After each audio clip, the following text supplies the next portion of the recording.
Just ask them how I did it. I got out the limo, grabbed her hand, went upstairs and fucked her.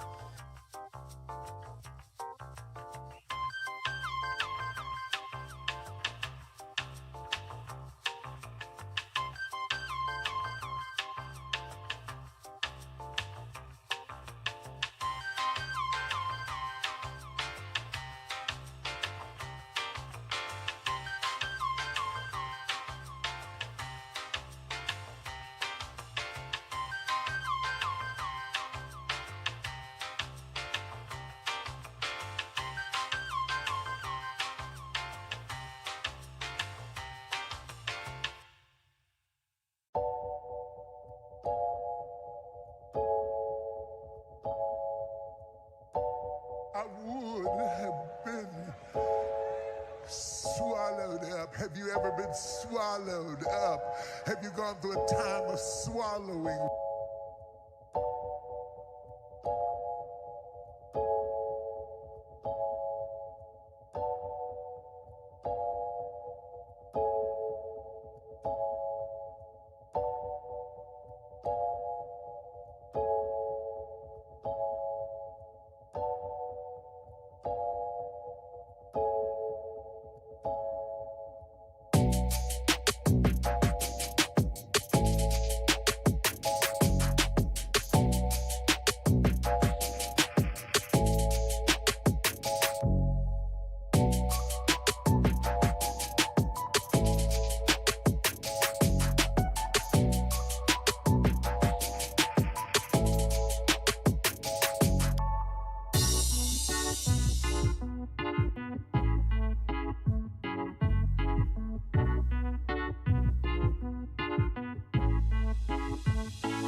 I like when you like this, Daddy. Daddy, I like when you scrambling and scraping for shit. I like that.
I'm in Miami right now.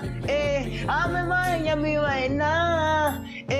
I'm in that for your file. I'm on Ocean Drive. I'm in Miami. In Miami right now. I'm in that for your file right now. On Ocean Drive right now. That's on my mama. I'm in Miami. I go to the window, so I'm going to Cali. I said I'm too official. I'm out with them niggas. I'm some other rapper on the city. That nigga, he rigging. We pull out with them guns. You know me in the real. Well, mama pays, I ain't having. Let me since that I was real. Now I can't look like an ape and I will never squeal. Would never ever run my mouth, cause I swear I'm too real. Yeah, I'm in the East Court, I'm living life for real. Why the fuck you can hate it? I rise in the jail. You gon' really piss me off, and I'ma pull up on the steel. I'ma pull up on the drink, go and get your ass killed. Man, stop capping, cause I'm fucking wicked. I pull up to your city, tell me your location, bitches. You know we fuck that shit. My youngest know you killin', I wanna grind, got money on my mind, no money on my wrist, so I can tell the time. You know I'm rapping the job and I'm trying to eat. All around the world I'm doing shows, I really come to eat. Hey, they trying to play on me, I swear I'm doing my shit. One more time, I was hope and I ain't have shit. Every day I'm just riding by the same outfit. I done came up, I'm switching cars, yeah, I'm switching shit. These niggas mad at me, ain't wanna clown me. I'm in Miami right now, I'm off of South Beach. I'm living large, I'm living life. They know me, wanna take my life. Yeah, it's on my mama. I'm in Miami, I'm out there doing this video shooting, going to Cali. I'm on my mama, and I'm in Miami right now. I'm in the 305, yeah, I'm on Ocean Drive. Pull up with a red car, my life is on now. They wanna play with me, they wanna clone me. I'm bad bitch, Latino, she wanna sleep with me. I'm in the 305 right now. I'm in Miami right now. On Ocean Drive right now. I'm in Miami right now. I'm in Miami. I'm in the 305. I'm in Miami. I'm in the 305. I'm in Miami. I'm in the 305. I'm in Miami. I'm in the 305. I'm in Miami right now. Yeah, I'm on Ocean Drive. I'm in Miami right now. Yeah, I'm on Ocean Drive. Yeah, in the front car.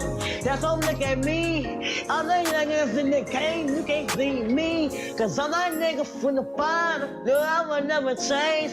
Diamonds on my hoodie. I got diamonds on my chain. I'm in this song. No, that's right. Ain't no game. Yeah. In Miami right now. And the 305. Yeah.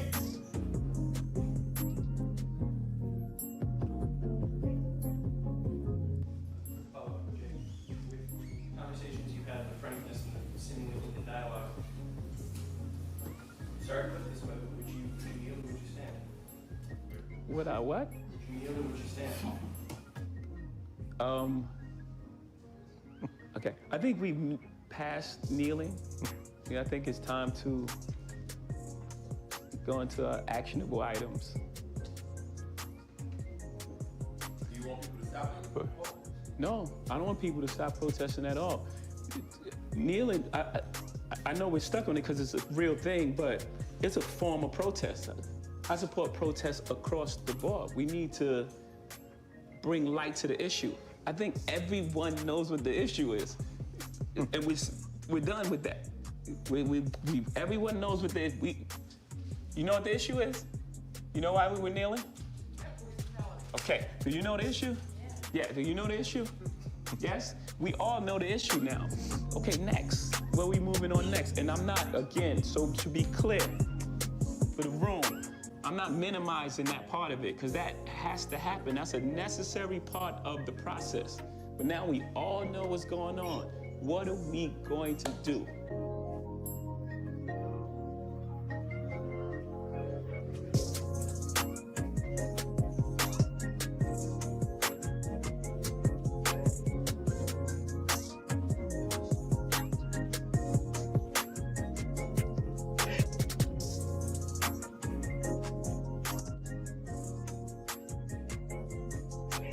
Late night crew, what the fuck going on, man? What's happening, fam? Ain't that what the kids say? Don't the kids say shit like, what's happening, fam? Famo? Motherfucker, say what's up to your boy. That's all I know.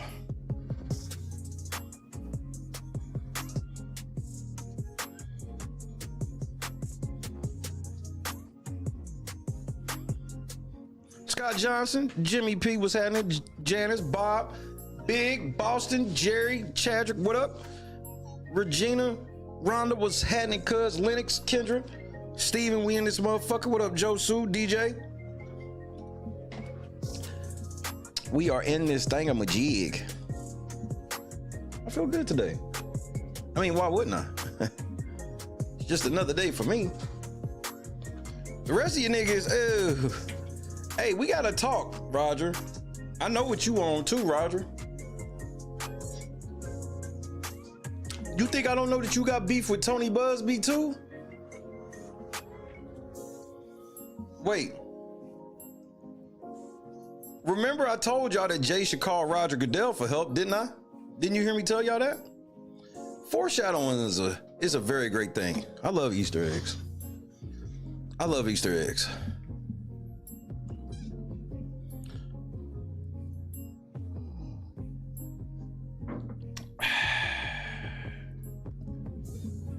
Victoria was happening. Anita, we in this motherfucker, cuz.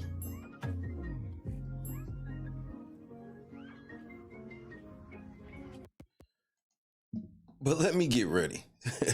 Let me get ready. Oh, this is gonna be another fun stream. Back-to-back fun streams. I had fun like a motherfucker last night. I'm gonna have fun tonight, nigga. I don't give a fuck. Fuck y'all niggas. Watch out.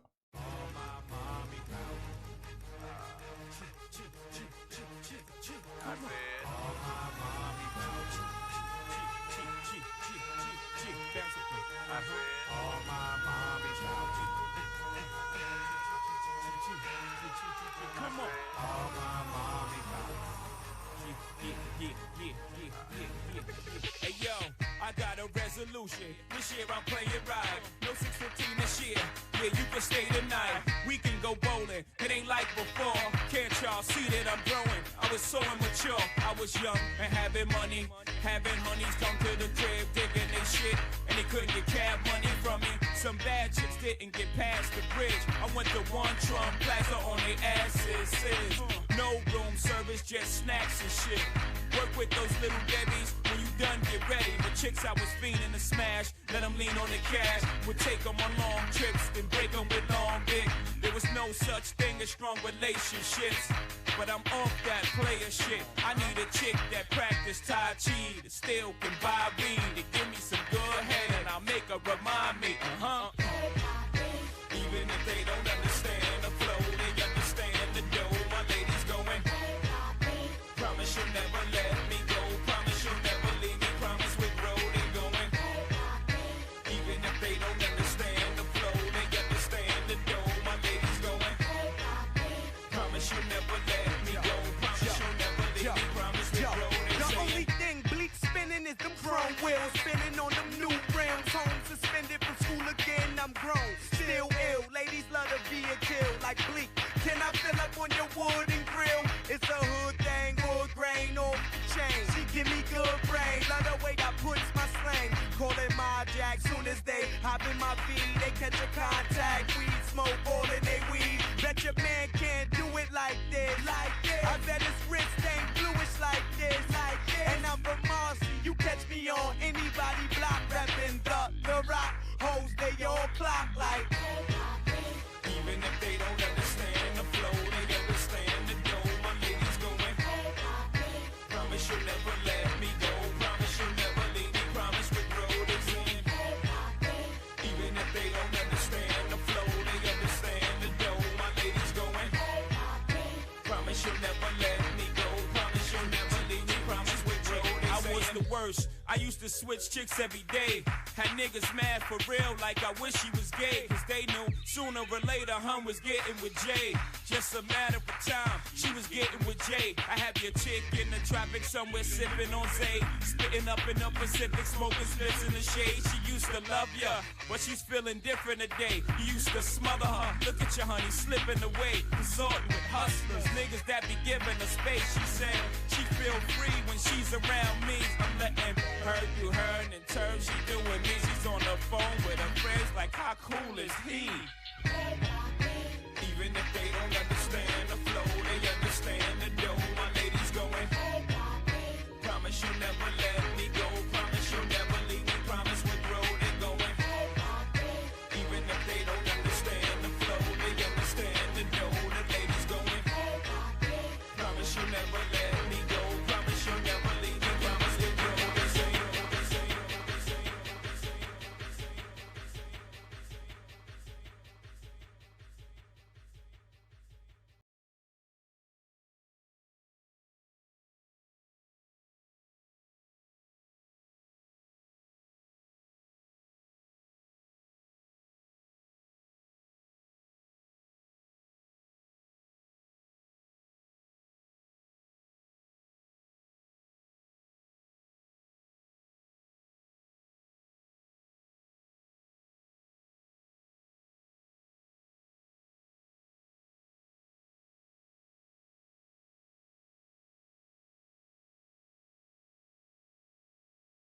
Gee.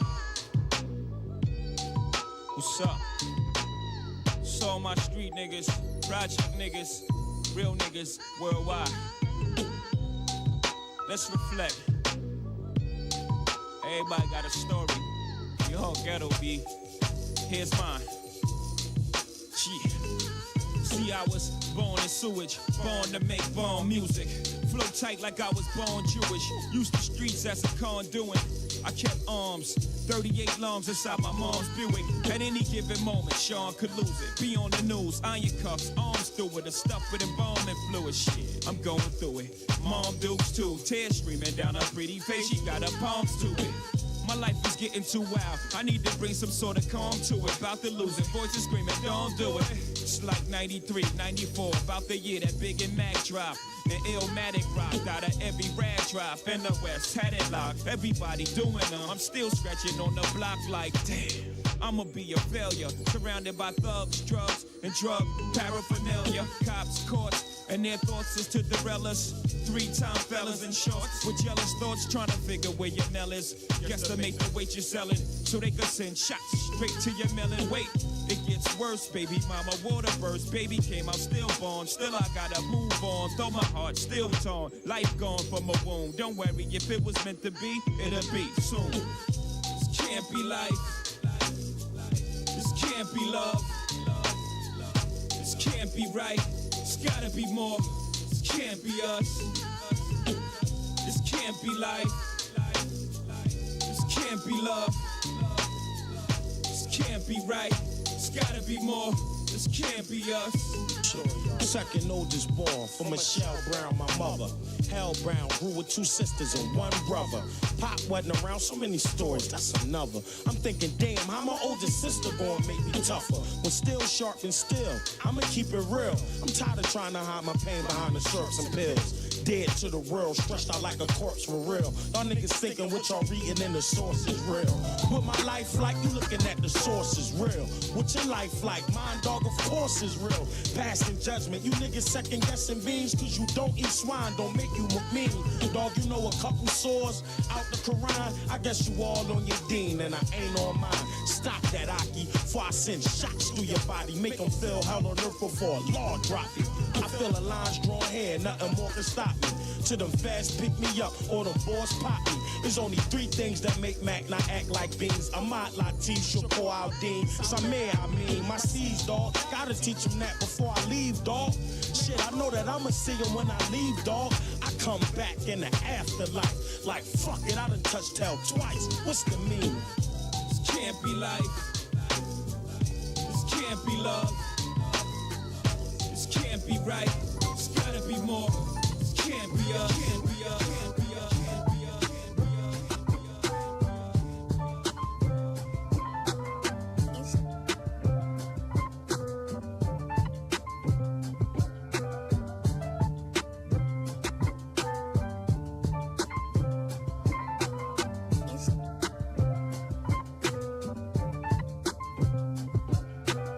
Light nigga, dark nigga, faux nigga, real nigga, rich nigga, po nigga, house nigga, feel nigga, still nigga,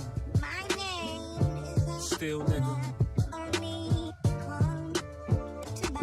I like that second one.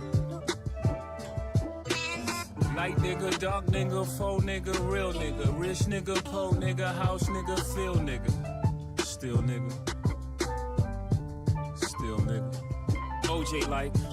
I'm not black, I'm OJ. Okay, house nigga, don't fuck with me.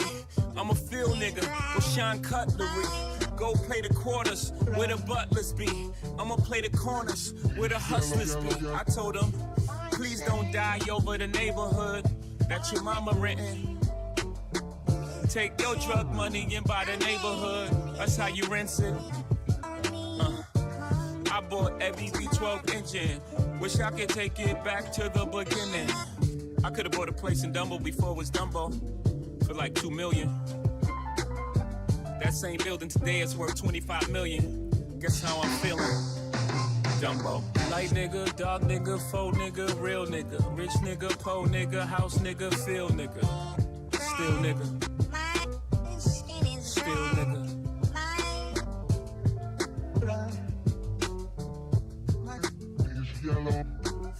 Light nigga, dark nigga, faux nigga, real nigga, rich nigga, poor nigga, house nigga, field nigga, still nigga, still nigga. You wanna know what's more important than throwing away money at a strip club? Credit. You ever wonder why Jewish people own all the property in America? That's how they did it. Financial freedom, my only hope. Fuck living rich and dying broke. I bought some artwork for $1 million. 2 years later, that shit worth $2 million. 2 years later, that shit worth $8 million. I can't wait to get this shit to my children. Y'all think it's bougie, I'm like, it's fine, but I'm trying to give you $1 million worth of game for $9.99. I turn a 2 to a 4, 4 to an 8. I turn my life into a nice first week release date. Y'all here still taking advances, huh? Me and my niggas taking real chances, You on the gram holding money to your ear. There's a disconnect, we don't pull that money overhead. Yeah. Light nigga, dark nigga, faux nigga, real nigga, rich nigga, poor nigga, house nigga, field nigga, still nigga. Still nigga.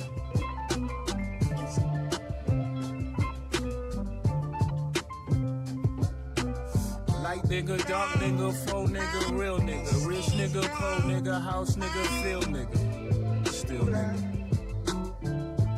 Still nigga.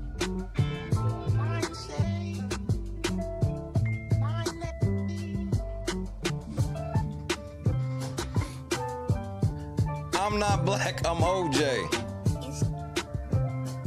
Okay. Jay, you did the same shit, my nigga. Everything you was criticizing OJ for in this song, nigga, you done it. You did that. You sold out more than him. All that nigga got was motherfucking, what did he get? Naked Gun?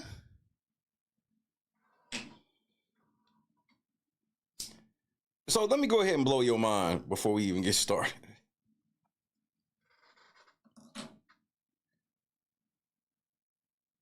I think I know why Diddy and Jay-Z are as close as they are and been as close as they are for all these years. Now, some of y'all gonna be mad, but you also know I don't give a fuck. If you ready for this golden piece of information, put the LNC in the chat. Oh yeah, we made a little filing today. You know, just a little light work. Something light. Fuck the Star Report too. We got something for your ass. Just made a little filing. Just a little something. Just so the faithful know. It was just a little update for the faithful. Still digging.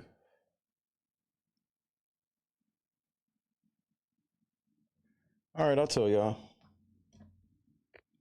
Tactical nuke incoming!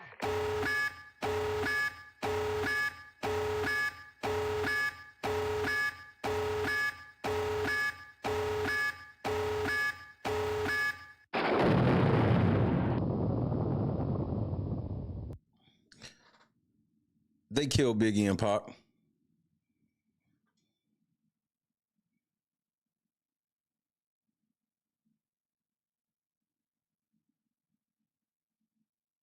When Jay-Z, when motherfucking Pac died, nigga, the only thing Jay-Z was known for was getting dissed by Pac. Wasn't nobody bumping Jay-Z then. When them niggas was, when Jay-Z was coming up and it was Biggie and Pac, Jay-Z wasn't on. He was around, but he was not on. Who was the king of New York? Biggie. Who became the king after Biggie died? It was like X for a half a second and then Jay.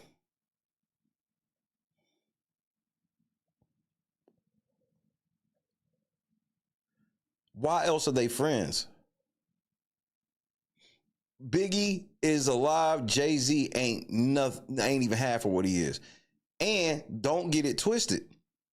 We saw Jay-Z totally turn his back on Dame Dash and Rockefeller Records as a whole to get Def Jam Records.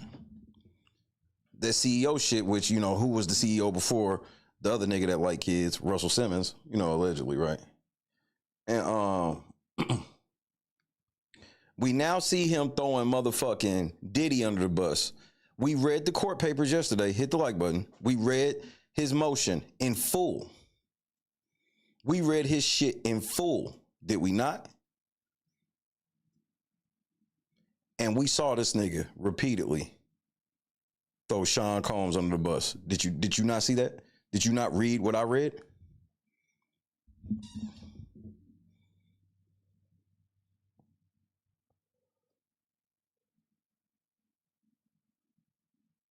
Biggie was getting ready to leave Bad Boy, and Jay-Z wanted to be the king. It was a perfect storm, in my opinion. You know me, I smoke reefer. I don't know what I'm talking about. It was a perfect storm. Think about that shit. Biggie was supposed to be leaving Bad Boy. He had an album coming out called The Commission. Who was The Commission with? I think maybe Nas or something like that. He had an album coming out called The Commission that wasn't going to be on Bad Boy. He was leaving Bad Boy.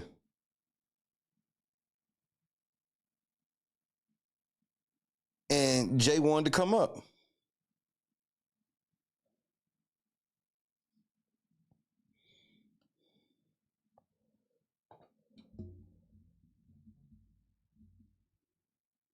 Why else would you be this close with just some nigga you met in the industry? You've never seen this type of shit jump off. You've never seen two people like meet in the industry and become best friends like this. You've never seen this.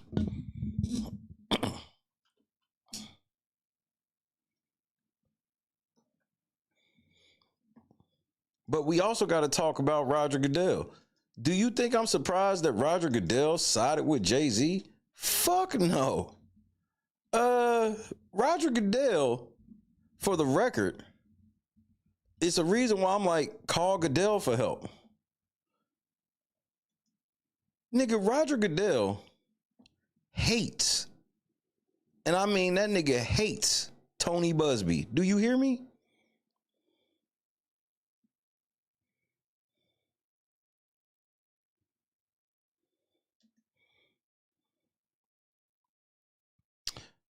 Let's see. Let's try to get a little copy of Goodell up. Goodell, you got personal beef with Buzbee too, but I'd be careful, bro. You not. First of all, I'm already alarmed that you ain't never came out like for a player like this. You know, a nigga you really actually supposed to care about. Jay-Z does nothing for you. Allegations, and Jay-Z's really strong response to that. Allegations. And Jay-Z's really strong response to that. Without denying anything. And we know that obviously the litigation's happening now, so, but from our standpoint, our relationship's not changing with them, including our preparations for the next Super Bowl. The first part of your question is how the relationship's evolving. I think they're getting incredibly comfortable with not just the Super Bowl, but other events that they've advised us on, helped us with. They've been helpful in the social justice area to us on many occasions. They've been great partners that have provided a lot of value for us. So I'm gonna be honest. Jay-Z, your motion should be denied based off what Roger Goodell is saying. Your whole thing was, this shit is fucking with your reputation, business, and all of this shit. Well, Roger Goodell just came out and said, no, it's not. This is your only job. What other jobs do you have, Jay? This is it. If the NFL wasn't gonna turn on you, it really don't matter now. Goodell get up here with a straight face like, why would he give a, bro, Jay-Z's supposed to be such a, not, he's, bro. Jay-Z and this shit with the NFL is deeper than you niggas think. I think he's in line to be the next commissioner. Because remember, Goodell, you got to remember, I know Goodell's the commissioner, but all commissioner is a fancy name for a spokesperson of the owners. Should be sounding like that nigga in charge. He really the motherfucking Go get it. Go get them, boy. For the owners, nigga.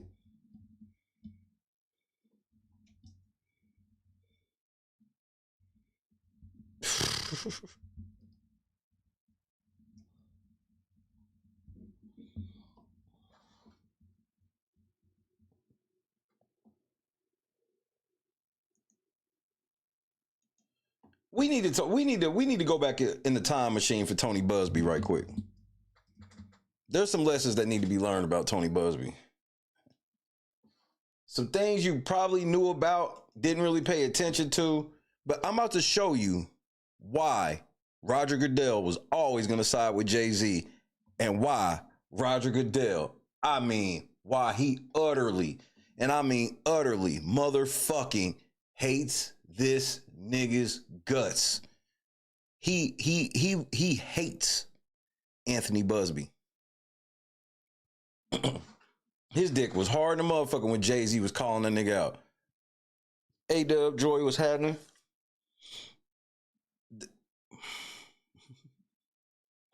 Let me refresh some of y'all memories, bro. I think Tony Buzbee, he has the potential to be a bit of a savior type figure in this worldly way, not in like anything like biblical, like Jesus type shit. But looking back on this nigga, he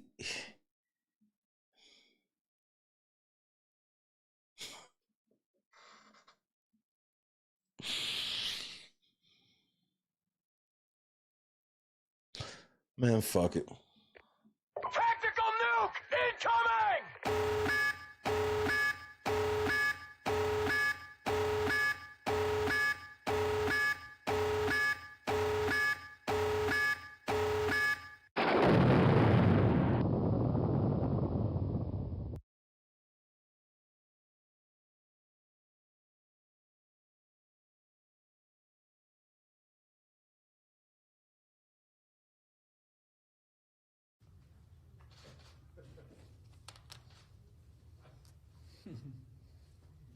What are you laughing at, Mario? What's funny? Forgot my mask. All right. All right, are we ready to start? My name is Tony Buzbee with the Buzbee Law Firm. I'm going to let the other members of my team introduce themselves, and then we'll get started. Cornelia? My name is Cornelia Branfield Harpy. My name is Marielena Holmes. My name is Crystal Del Toro. And these are three of the individuals working on this matter. We have one more who's also on this file who had a death in the family, and she cannot be here. Now, as has been widely reported, we have filed lawsuits on behalf of 7 women against DeShaun Watson for civil assault. And you should all know that before we filed the first lawsuit, I personally visited with the plaintiff multiple times. I understood that this case would generate a lot of interest. I wanted to make damn sure that what she was saying was plausible, was right and true. And I was convinced after visiting with her that she was telling the absolute truth. And to be quite honest, she's a very brave person, very brave person. Her story certainly passes the smell test. She is brave and truthful. And of course, when she told me the story about what had happened to her, I like many of you, I wondered, why would someone like DeShaun Watson, who's probably has access to 40 or 50 trainers, masseuses and the like, why would he reach out to individuals on Instagram? She obviously declined. That was odd, but she wanted to give him the benefit of the doubt. So a session occurred starting in September. And during this session, Watson got completely naked. He got an erection, and he asked her what she was going to do about that erection. Plaintiff was scared. Nigga, that's diabolical, nigga. That's diabolical. Nigga had an erection. and then asked her, what is she gonna do about it? Do you not remember what Roger Goodell said about DeShaun Watson? Everybody was mad at the NFL. They couldn't believe that they was gonna let DeShaun Watson play. And DeShaun Watson, I don't want to say that you definitely did it, but that season-ending injury that you got where nobody fucking touched you, nigga, that felt a little bit like some karma. I ain't gonna lie, cuz. I ain't gonna fucking lie. Did you see DeShaun Watson's injury? Press 1 for yes, 2 for no. Now, all you motherfuckers who cheered, y'all some dirty motherfuckers. You don't cheer no shit like that. Oh, yeah, I gotta show y'all the motherfucking injury, nigga. You gotta see the injury, nigga, because I don't be wanting to say that. It's very rare that I'll see some shit be like, oh, this kind of feels like karma, bro.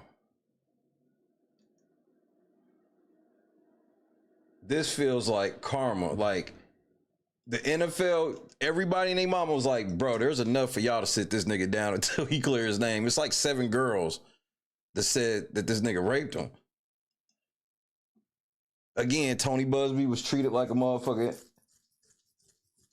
And all that shit is kind of quietly died down some. Why? Because DeShaun Watson probably done paid them girls.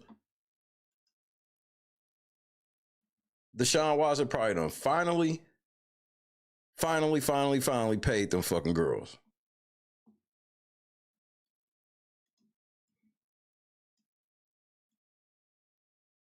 And now he ain't getting no game checks.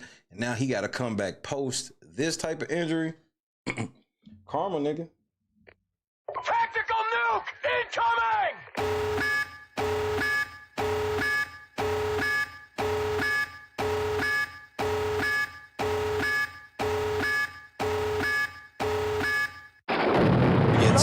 Yet to try to get the ball to Judy. Watson just stumbled, and now Watson is hurt. Oh, boy. Immediately clutches at his right ankle. Unbelievable. The Cleveland quarterback gave himself up and was down before the ball became loose. There's a timeout on the field for an injured player. I don't even see. Look what happened, nigga. Was this non-contact? Yeah. Certainly appeared to be, as Cleveland's going to maintain possession. You see, oh boy, you see the buckle of his right leg. My goodness. You see that snap. Nigga, I don't be liking to say shit karma, nigga, but when you facing like 7 rape charges, nigga, and everybody said you shouldn't be even playing, and Roger Goodell says let the nigga play anyway, and then that's how he done. Season's over. What was it, like week 6, week 7?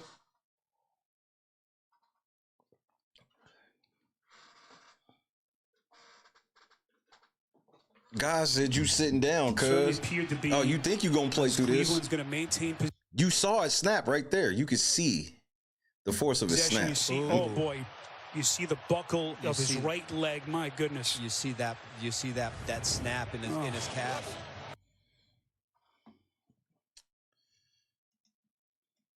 It's yet to try to get. So yeah, man. So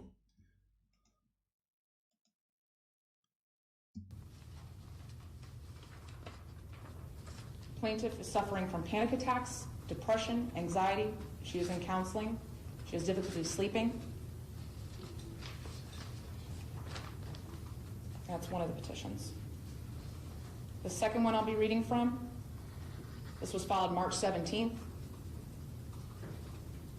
This incident happened December 2020. We have another African-American woman, a licensed massage therapist. She had been in business since 2018. She was newly engaged. She had graduated chiropractic school. Carefree. She was really excited. Watson reached out to her on Instagram and asked for a session. Plaintiff was excited that someone like DeShaun would want to get a massage from her as she was trying to expand her client base. And then a massage was ultimately scheduled December 28th. Yeah, and he was trying to expand that motherfucking box. An office building. Her mom helped her get set up for the massage. Her mother eventually left. Watson arrived. Plaintiff left the room to let him get him dressed. And when she came back in, he was laying on the massage table, completely naked, with only a towel covering his buttocks. Plaintiff was extremely confused, as normally you're supposed to be fully draped. Throughout the session, Watson refused to fully cover himself, even at plaintiff's request. Hey man, you mind putting something over your dick, bro? No! Bro, but y'all be wanting that bread. Y'all be wanting that bread. Because had you walked in the room and it was a regular nigga, let's be honest, this is why you can't do this type of shit for money. Because that's what they bank on. They bank on you just doing it for the money. Like, if a regular nigga had been in there, his name wasn't DeShaun Watson, he wasn't an NFL quarterback starter and all this shit, when you walked in there and he was butt naked like that, you would have either left or told him to leave, depending on where you were at. What are we talking about? He also made clear repeatedly that he was a professional football player who could help or hurt her career. During this session, Watson forcibly told plaintiff to move her hand towards his pubic area. He also instructed— That's rich nigga language. This is rich talk. For some of y'all to be like, what dude would do this? Nasty rich niggas. This is some nasty rich nigga shit. Like when I'm listening to him, like, yeah, this is some nasty rich nigga shit. Her to slide her hand across his genitals. Plaintiff started shaking, and Watson— Good night, Chadrick.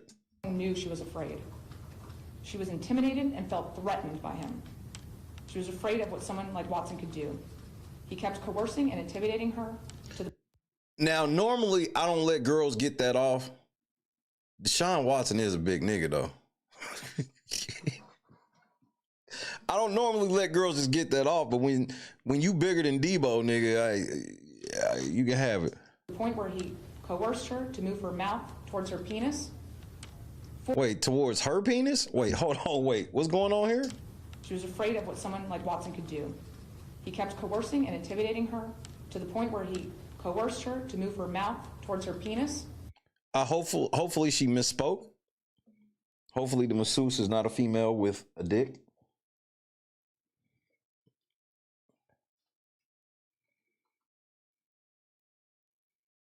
This is some thirsty ass shit, nigga. It just seems like when you a rich NFL quarterback, you can get some pussy just easier than this. It has to be that. That has to just be a fantasy of his. He should have took his ass to Florida. Them Asian bitches would have got him right. Operation Skin So Soft would have got him right.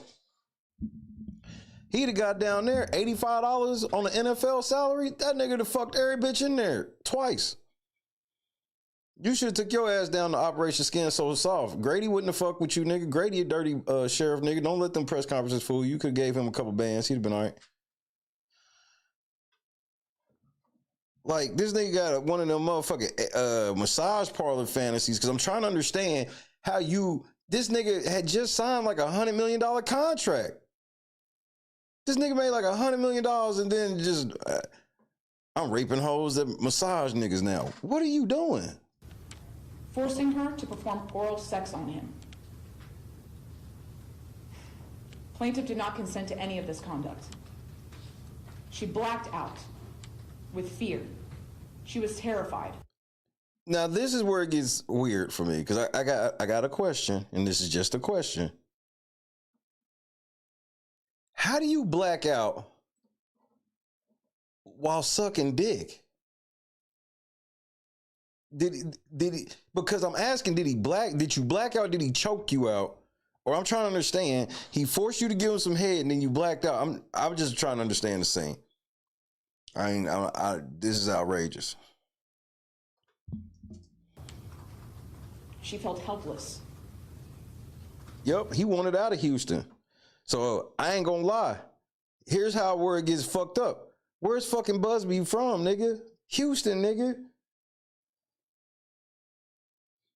This is why I'm mad at Jay-Z, because I know Roger Goodell called him.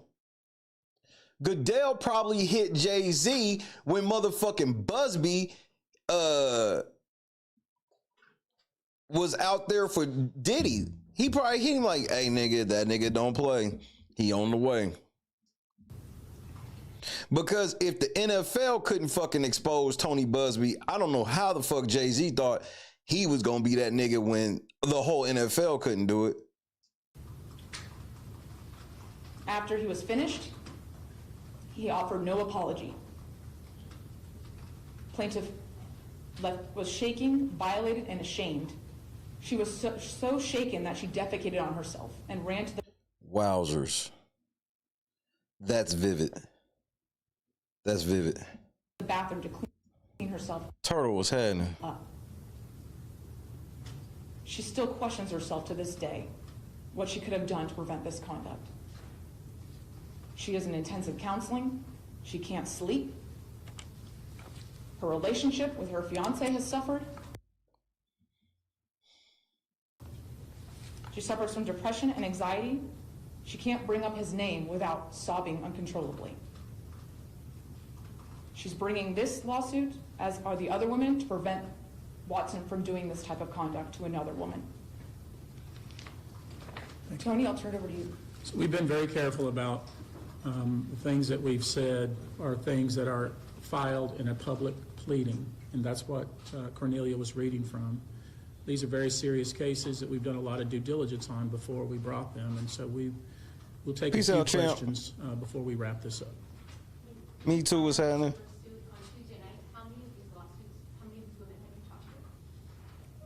Or me 22. And that's why I say she was so brave. You know, let's just be honest about this. I mean, when you make these kinds of allegations, the first thing that people think is it's a money grab, and they blame the victim. And that's why I spent so much time with her. Me and Cornelia spent a lot of time with her, making sure that I was comfortable. Because, you know, I understand. I mean, there's a reason all of you are here. Remember that one nigga said, the nigga that was on the local Houston show when he was on Isaiah Factor, that nigga said, hey nigga, Tony Buzbee, if he's doing this, he really believes what he believes, because he's not fucking his reputation up behind this shit. He never has, and he won't this time.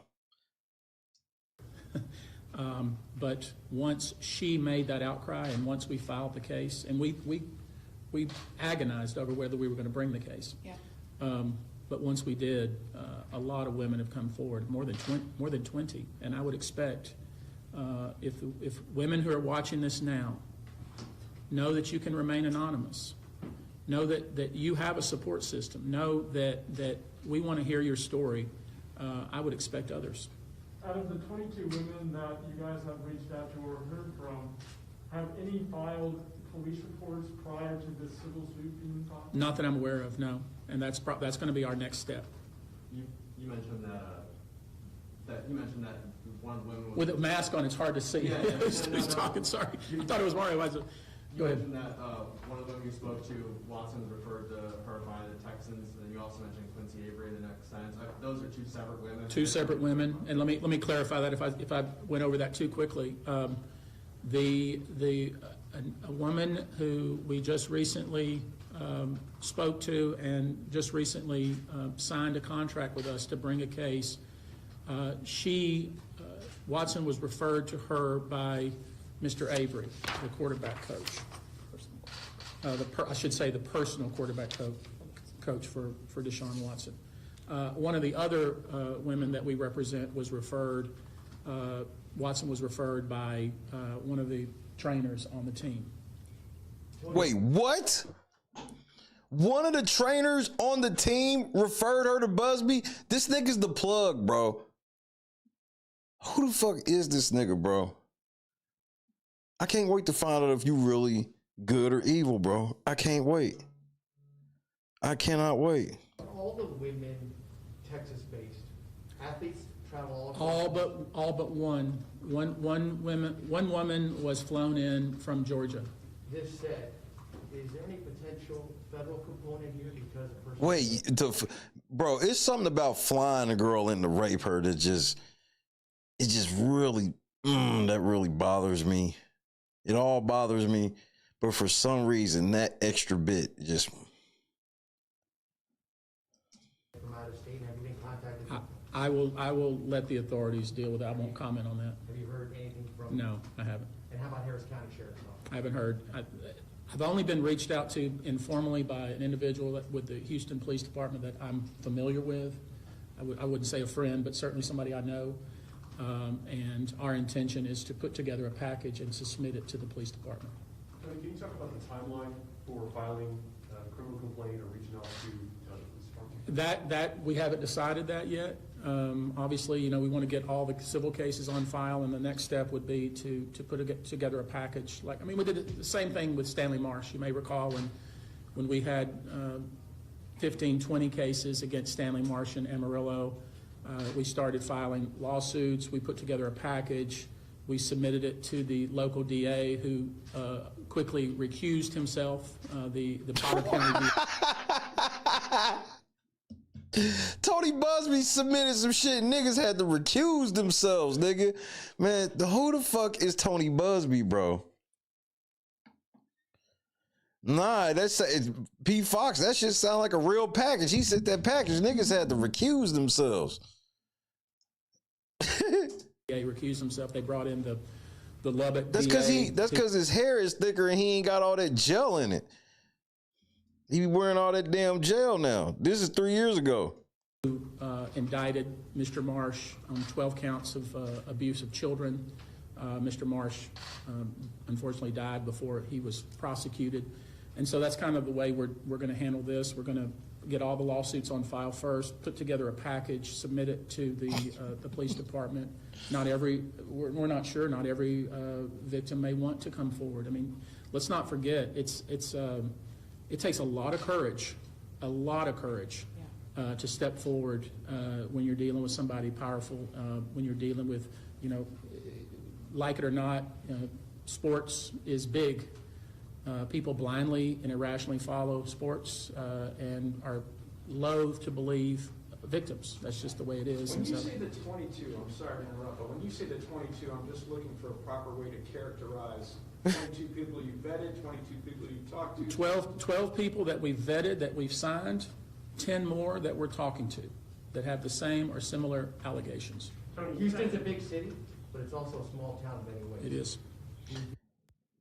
Now, Jay, all you gotta do is prove that Tony Buzbee was lying like a motherfucker when he did this shit to DeShaun Watson, and you going home, my nigga. You good. These women did any of them know one another? They didn't know it. No, not at all. So 11 of the victims are from Houston, the one from Atlanta, and then one of the incident, the latest one, occurred this month. This month, right. And that happened, you said, after you had discussions with... After I'd already had multiple conversations with Watson's lawyer/agent out of Los Angeles. Uh-oh. These alleged incidents that happened after that? Correct. Who did you speak to? Which of his agents did you speak to? Do you remember that guy's name? Scott Gaffield? Scott Gaffield? Tony, I didn't know him from Adam. I mean, he's just some guy that called me and yeah, I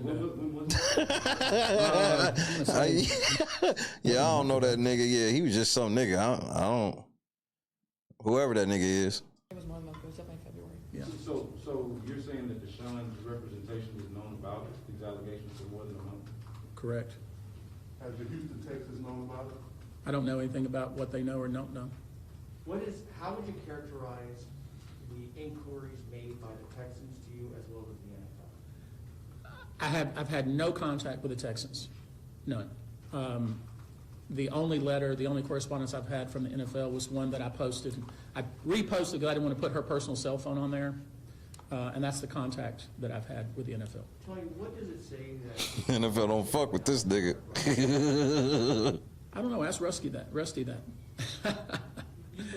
spoke earlier about the social media critics. What do you say to them about the ones who say the initial reaction was when you put it on, when you first put it on Instagram? I understand their initial reaction, but I knew a lot more than they did. I knew what was going on.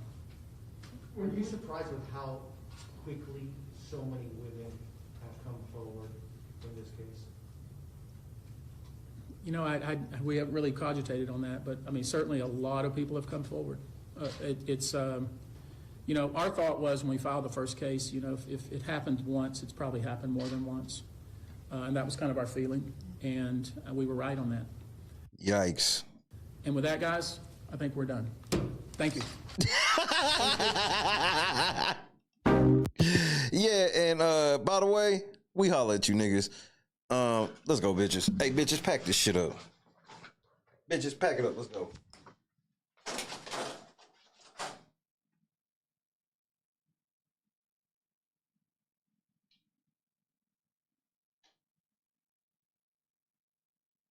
Shout out to Anthony Buzbee. NFL been not fucking with this nigga. They been not fucking with him. I wonder why. Every time he come around, it's a problem. Let's see what the Australian news people have to say on this bullshit with Jay. Joining me now is News Corp columnist Angela Mollard. Angela, great to be with you. Thank you for joining me. Look, I want to start with Jay-Z because he has made quite a surprise appearance, a rare appearance at that, with his wife Beyonce and their daughter Blue Ivy Carter. Look at Beyonce's face, nigga. Like, what is this face she making? And what is Jay-Z doing? Like, so you supposed to be Richard Nixon, nigga? You know this picture didn't turn out well for Nixon, right? This nigga, bro. On the red carpet, this was for the Mufasa premiere, but this was only a couple of days after allegations of rape against him emerged. It's alleged he raped a 13-year-old with P. Diddy back in 2000, a claim which he denies. Were you surprised that they put on this united front so soon after these allegations were revealed? Very much so, because he knows that this will drive commentary. Look, they have employed a damage limitation specialist, and Beyonce and he together are driving against this allegation really firmly. He's made a number of statements, including that he was blackmailed. She got the biggest bottom teeth on the planet. By the lawyer of this woman. The lawyer, of course, came back and said, we didn't ask for a cent of money, we just wanted some mediation around it. But you have to remember that Jay-Z and Beyonce, they are an empire. They are at the top of the entertainment establishment in America. They're friends with the Obamas. They, of course, have met Kofi Annan, the former UN Secretary General. They are at the top elite of American entertainment. So for this to come out, this is a different sort of, stratosphere of fame among the rap community. I mean, we always know that the rap community, there's the bad boys in it. And of course, Jay-Z came from Brooklyn, where he was a small-time crack dealer. But hold on, Jay. Not only did she call you a crack dealer, nigga, she said you was small time, nigga. She said you wasn't even moving weight like that, nigga. Hold on, Jay. The Aussies don't believe you, nigga. The Aussies said you was a small time crack dealer, nigga. You weren't even out here like that. Nigga, I'm upset, nigga. Among the rap community. I mean, we always know that the rap community, there's the bad boys in it. And of course, Jay-Z came from Brooklyn, where he was a small-time crack dealer, but he's regarded and sees himself very much as a, untouchable. And now, of course, this allegation is against him. He's certain. This old bitch does not believe you was selling crack like that, nigga. You was not out on the corner like that, nigga. You was a small-time crack dealer, nigga. Coming out hard and fast. They made the comment that they wanted to support their daughter at the event. Of course, she stars in this movie, but it seems to be the optics on it are so much greater than that. They're so much greater. You're right. They are at the top of the empire, really, when it comes to the entertainment world. So watching this with great interest, that's for sure. Nigga, she called you a small... Jay, she called you a small-time crack dealer, nigga. Joining me now is News Corp columnist Angela Mollard. Angela, great to be with you. Thank you for joining me. Look, joining me now is News Corp columnist. Both of them on the exact same one? Okay. Croc dealer. He was a small-time crack dealer. I low-key gotta put that on the soundboard, nigga. Small-time crack dealer, nigga. Yeah, she said crack with a K. There was no C in her crack. She was one C, nigga. No, it might have just been two Ks, to be honest. Nigga, them big-ass stalagmites, nigga. That shit. But I still smash, you know, just so I can say I smashed the Aussie bitch. And then I could tell Jay-Z, yeah, Jay, you know that bitch that called you a small-time crack dealer? Yep, fucked her.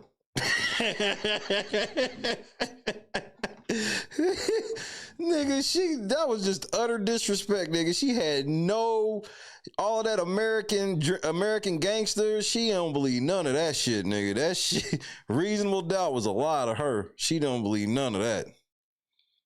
Let's see what Johnny Depp lawyer has to say. When a major celebrity just gets accused of raping a minor in a bombshell lawsuit, we got to bring in a high-profile litigator. Enter Ben Chu, Johnny Depp's... Johnny Depp was full in character, nigga. He wants me to believe he's just sitting there being Johnny Depp. He's not in... Nigga, you in character right now. That nigga Johnny Depp cold, bro. He is cold. Lawyer who famously represented him in a trial with competing claims of abuse. We are going to be breaking down right now the new claims and the legal warfare that's happening. Whitney, what's happening? In the case of Jay-Z. Welcome to Sidebar, presented by Law and Crime. I'm Jesse Weber. All right, so we want to continue this conversation on Jay-Z and this massive lawsuit that he's now facing. It is still... Yeah, a whole ass dump in the middle of the bed. Like, what's wrong with that bitch? That's a level of entitlement I hope my wife never feels like she could be on. Like, what the fuck? Pretty shocking. The fact that a woman claims when she was 13 years old, she was raped by Jay-Z. But why y'all gotta make it seem like they both looking at a 13-year-old right now? Jay-Z, Sean Carter, and Sean Combs at a VMA's after party back in 2000. And if you haven't been following our coverage of this was a suit that was originally filed back in October by Texas attorney Tony Buzbee, and it didn't originally name... You see, Buzbee got all that damn gel in his hair and this shit. Jay-Z. This alleged attacker was only identified as Celebrity A, but depending on who you ask, there might have been a breakdown in the behind the scenes, maybe we say negotiations is the right word, revolving the suit, because Buzbee ends up filing a lawsuit on his client's behalf, and now he has named Jay-Z as a defendant in this amended complaint. Now, Jay-Z's version of what happened is that he refused to be what he and his lawyers call extorted or blackmailed by Tony Buzbee. Right. In fact, in a statement in response to the lawsuit, Jay-Z said in part, quote, "My lawyer received a blackmail attempt called a demand letter from a lawyer named Tony Buzbee. What he had calculated was the nature of these allegations and the public scrutiny would make me want to settle. No, sir. It had the opposite effect. It made me want to expose you for the fraud you are in a very public fashion. So no, I will not give you one red penny." And also said in his statement, "You have made a terrible error in judgment, thinking that all celebrities are the same." And then later, "I'm nothing like Diddy. Diddy be raping them bitches. Diddy be beating them bitches. Diddy be wearing towels, running down the hallway, yoking bitches by the back of their neck, throwing vases. I don't be doing that shit. That's Diddy." He said, "I look forward to showing you just how different I am." Now, Buzbee also responded on X denying that this was the case, writing in part, quote, "No one has made any threats. Jay-Z's assertions are bogus and laughable. Instead, our firm sent a standard demand letter seeking a mediation on behalf of a woman who alleges Jay-Z sexually assaulted her as a minor. The letter was vetted and approved by our client, whose preference was to attempt resolution short of filing a lawsuit. This approach is common in these types of cases. What you are seeing played out now is a coordinated and desperate effort to focus the public's attention on me personally to avoid attention on the allegation." Jay-Z, this is the first rap battle you ever lost, nigga. I'm sorry, your diss track on Tony Buzbee ain't shit compared to this nigga's response. This nigga went 32 bars and running, nigga. Being made by my clients. And we learned that Jay-Z is also believed to be the John Doe who recently filed a lawsuit anonymously against Tony Buzbee, claiming extortion and intentional infliction of emotional distress. We didn't know who it was, but it seems to be that it was Jay-Z. And now there is also this heated back and forth about whether Jane Doe in this lawsuit, like, what the fuck is he wearing? Should be able to proceed anonymously in her lawsuit. Jay-Z and his legal team are pushing for her to have her reveal herself, partly because they say Jay-Z has a right to know his accuser, to investigate her claims, to challenge her. It's only fair. Buzbee counters by saying this is highly sensitive material and revealing her identity could cause her further trauma. Also, there is a safety concern about her identifying herself. And now, in an interesting side tidbit, which we'll get into, a woman allegedly reached out to Jay-Z's legal team explaining her experiences with Tony Buzbee's law firm, where she is essentially claiming that she was dropped as a client when she refused to adopt a sexual assault narrative that the firm wanted her to proceed with. But here's the thing that fucks me up about that, why I don't believe it at all. I do not believe it at all, is because why the fuck would this chick not come out, A, to help Diddy, and why the fuck is she contacted? She's like, well, they did this to try to get me to lie on Diddy. Diddy's sitting in prison, in jail with no bond. She don't want to come out and say shit to help Diddy, but she want to tell about how they tried to fuck Diddy over only to help Sean Carter, that is. Get the fuck out of here, nigga. No. Shocking. I'm going to get into that. And by the way, as an aside, let me also say real quick, it's not just us here at Long Crime that have been covering these Diddy stories and updates for you. Websites all over the internet are grabbing readers with headlines like, Puff Daddy stays in jail for trying to influence witnesses. Woman sues Sean Combs for raping her. And that is exactly where a platform like Ground News comes in. So what they are is... Nigga, no. Bro, Jesse, I need you to stop trying to slide into these sponsors, bro. We not going. Johnny Depp in his very high-profile civil trial against Amber Heard. My goodness. I mean, what do you want to talk about first? You want to first talk about the allegations in the Jay-Z lawsuit before we talk about the legal war that's going on? Hit that like button. What do you make of the fact that he has been identified in this case and the allegations against him? Good morning, Jesse. It's great to see you again. Yeah, these are shocking allegations, and I think he's put out a very forceful... You have to feel confident if you go to court and your lawyer's last name is Chu, nigga. It just sounds like he's gonna win. It Ben Chu sounds like he don't lose. Full statement against them, which I think is a good P-Love, what's happening? Both legally and in terms of PR, assuming, of course, that he is innocent of that. I think these are the kinds of allegations that one would expect someone falsely accused to push back on extremely strongly, which he has now done.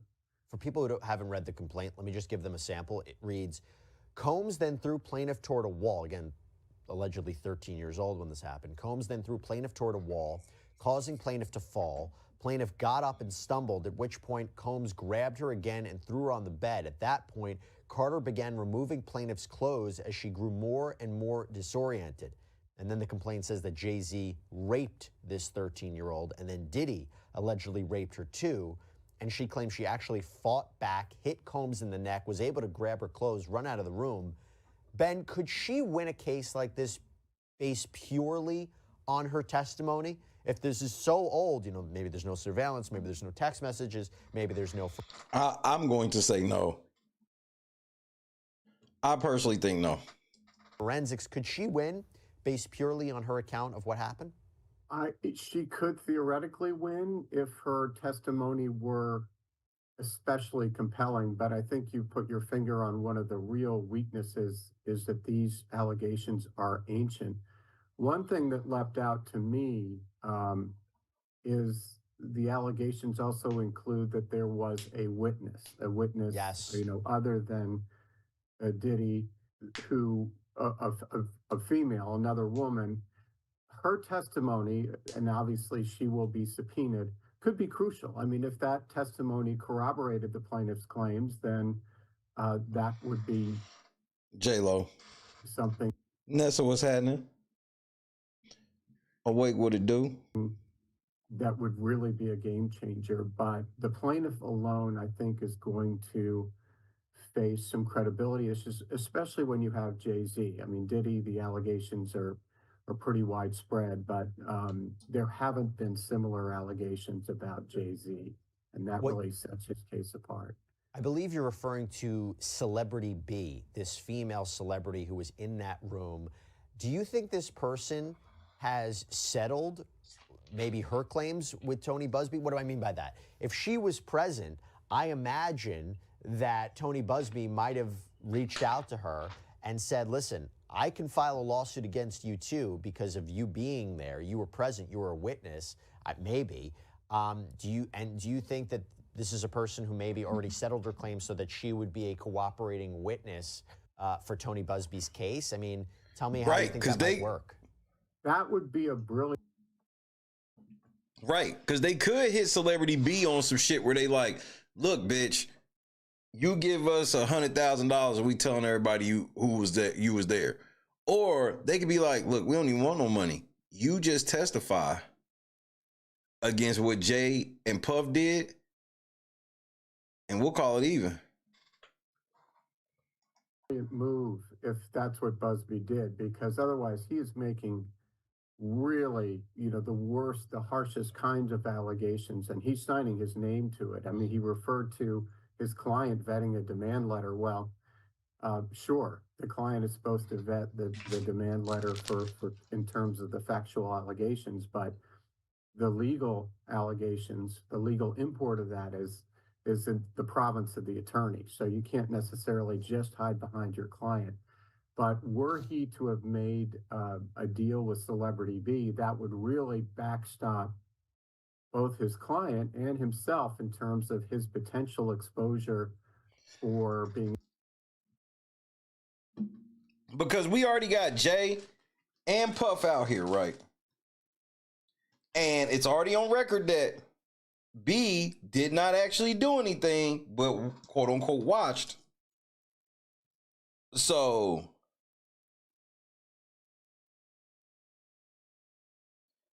here's what I want to ask Buzbee, I guess. Is Celebrity B actually a victim too? Are y'all really saying she watched, or are y'all saying that she's a victim too? I want to know. But either way, there's a reason why they holding on to that name. At this point, I don't understand why hold on to it unless they got to deal with them already. Involved in frivolous litigation. But you think Celebrity B would take any kind of deal where they have to testify and say, yeah, I was in a room while a 13-year-old was being sexually assaulted, and yeah, I'm not being sued now because I settled my claims? I mean, either way, if this is true and this person knows who Celebrity B was, I can't even imagine, even if they were a cooperating witness of some kind, that they don't look really, really bad from this. I totally agree. I think that premise is. Well, welcome to the squad, Nessa. Glad to have you over here. What up, Ryan? Is dubious for the reasons you mentioned. I mean, Celebrity B, while it would be a terrible thing not to have reported these crimes, and they're very serious crimes if in fact they were committed, but it's unclear what, if any, civil liability Celebrity B would not have or would have for not being a good Samaritan. I mean, I think the statute on that, to the extent that there's any liability for not reporting, had long since been passed. So I don't think she would have any legal or factual incentive to make such a deal. I think her incentive would be not to cooperate at all and to deny that she witnessed any such thing.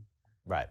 Let's get into a little bit of this legal warfare that's going on. What do you make of the fact that Buzbee revealed Jay-Z as Celebrity A based on what he says was a failure to meet on mediation, that this was a standard demand letter? What do you make of his version of events?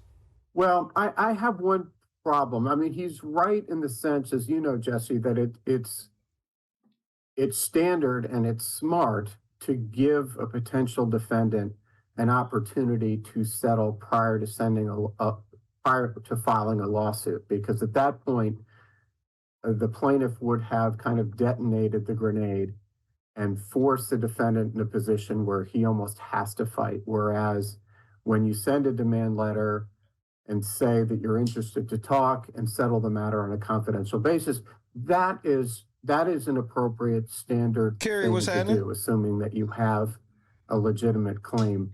Where I think he's on weaker ground is where he is litigating this in the media and making statements defending himself. One of my mentors always told me, never defend yourself, defend your client, and always remember that you're representing yourself. And the only time you answer any allegations against yourself is when a judge is specifically asking you to. And I think that...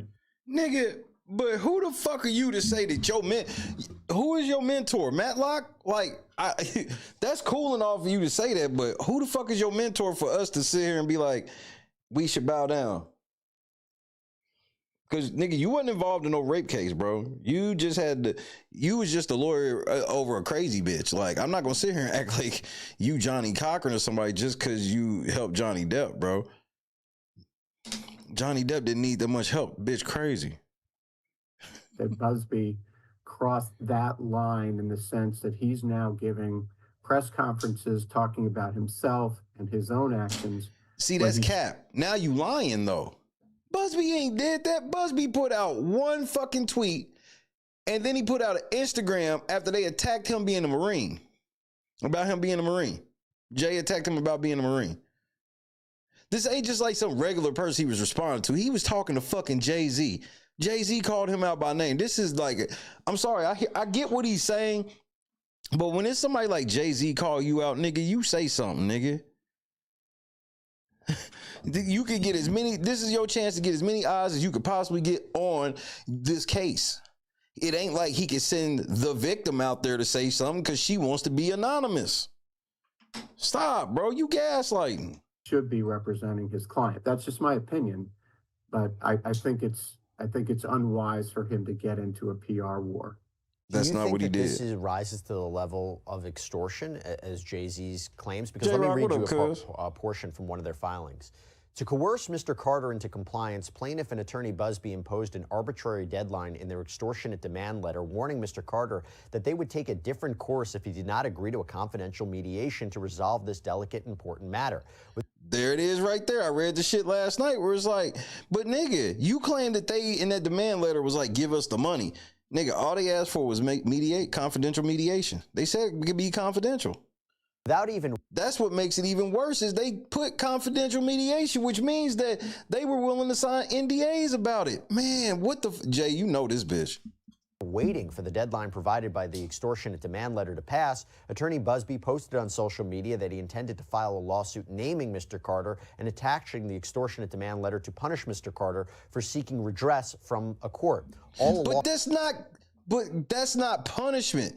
If we say, hey, we giving you the chance to do this, and if you don't do this, we gonna go ahead and file in court. Well, when we file in court, you can't turn around and try to use that as some type of act of war against you, nigga. That's how just so y'all know, the legal process, before you sue somebody, you need to send them a notice, a cease and desist or something, and you need to send them a notice of intent to pursue legal action. So that way, when they go to court, from step one, they can't even say, man, I didn't even know what I was doing was a problem. Yes, you did. We sent you a letter on this date. We sent you this on this date to let you know that if you didn't stop doing this, we were suing you. I did it to YouTube.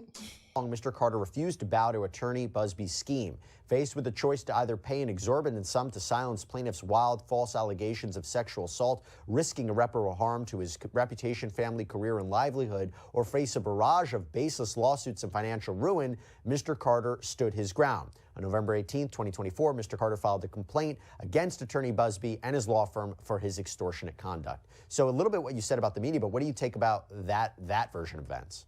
Yeah, I don't have any problem with Buzbee giving a deadline. You really have to give a deadline. Thank you. That's standard as a lawyer. That's standard. Otherwise, there's no incentive for the potential defendant to ever respond. But what the problem in this scenario is that he didn't give the defendant the full benefit of the deadline. In other words, if you give somebody a deadline, respond by December 27th, you shouldn't say anything until December 27th, unless the defendant has already said, no, we're not going to pay, go ahead and file your lawsuit. Which Jay said that's what he said. And Jay came out and said it. So if that was the case, yeah, but that's not what we have here.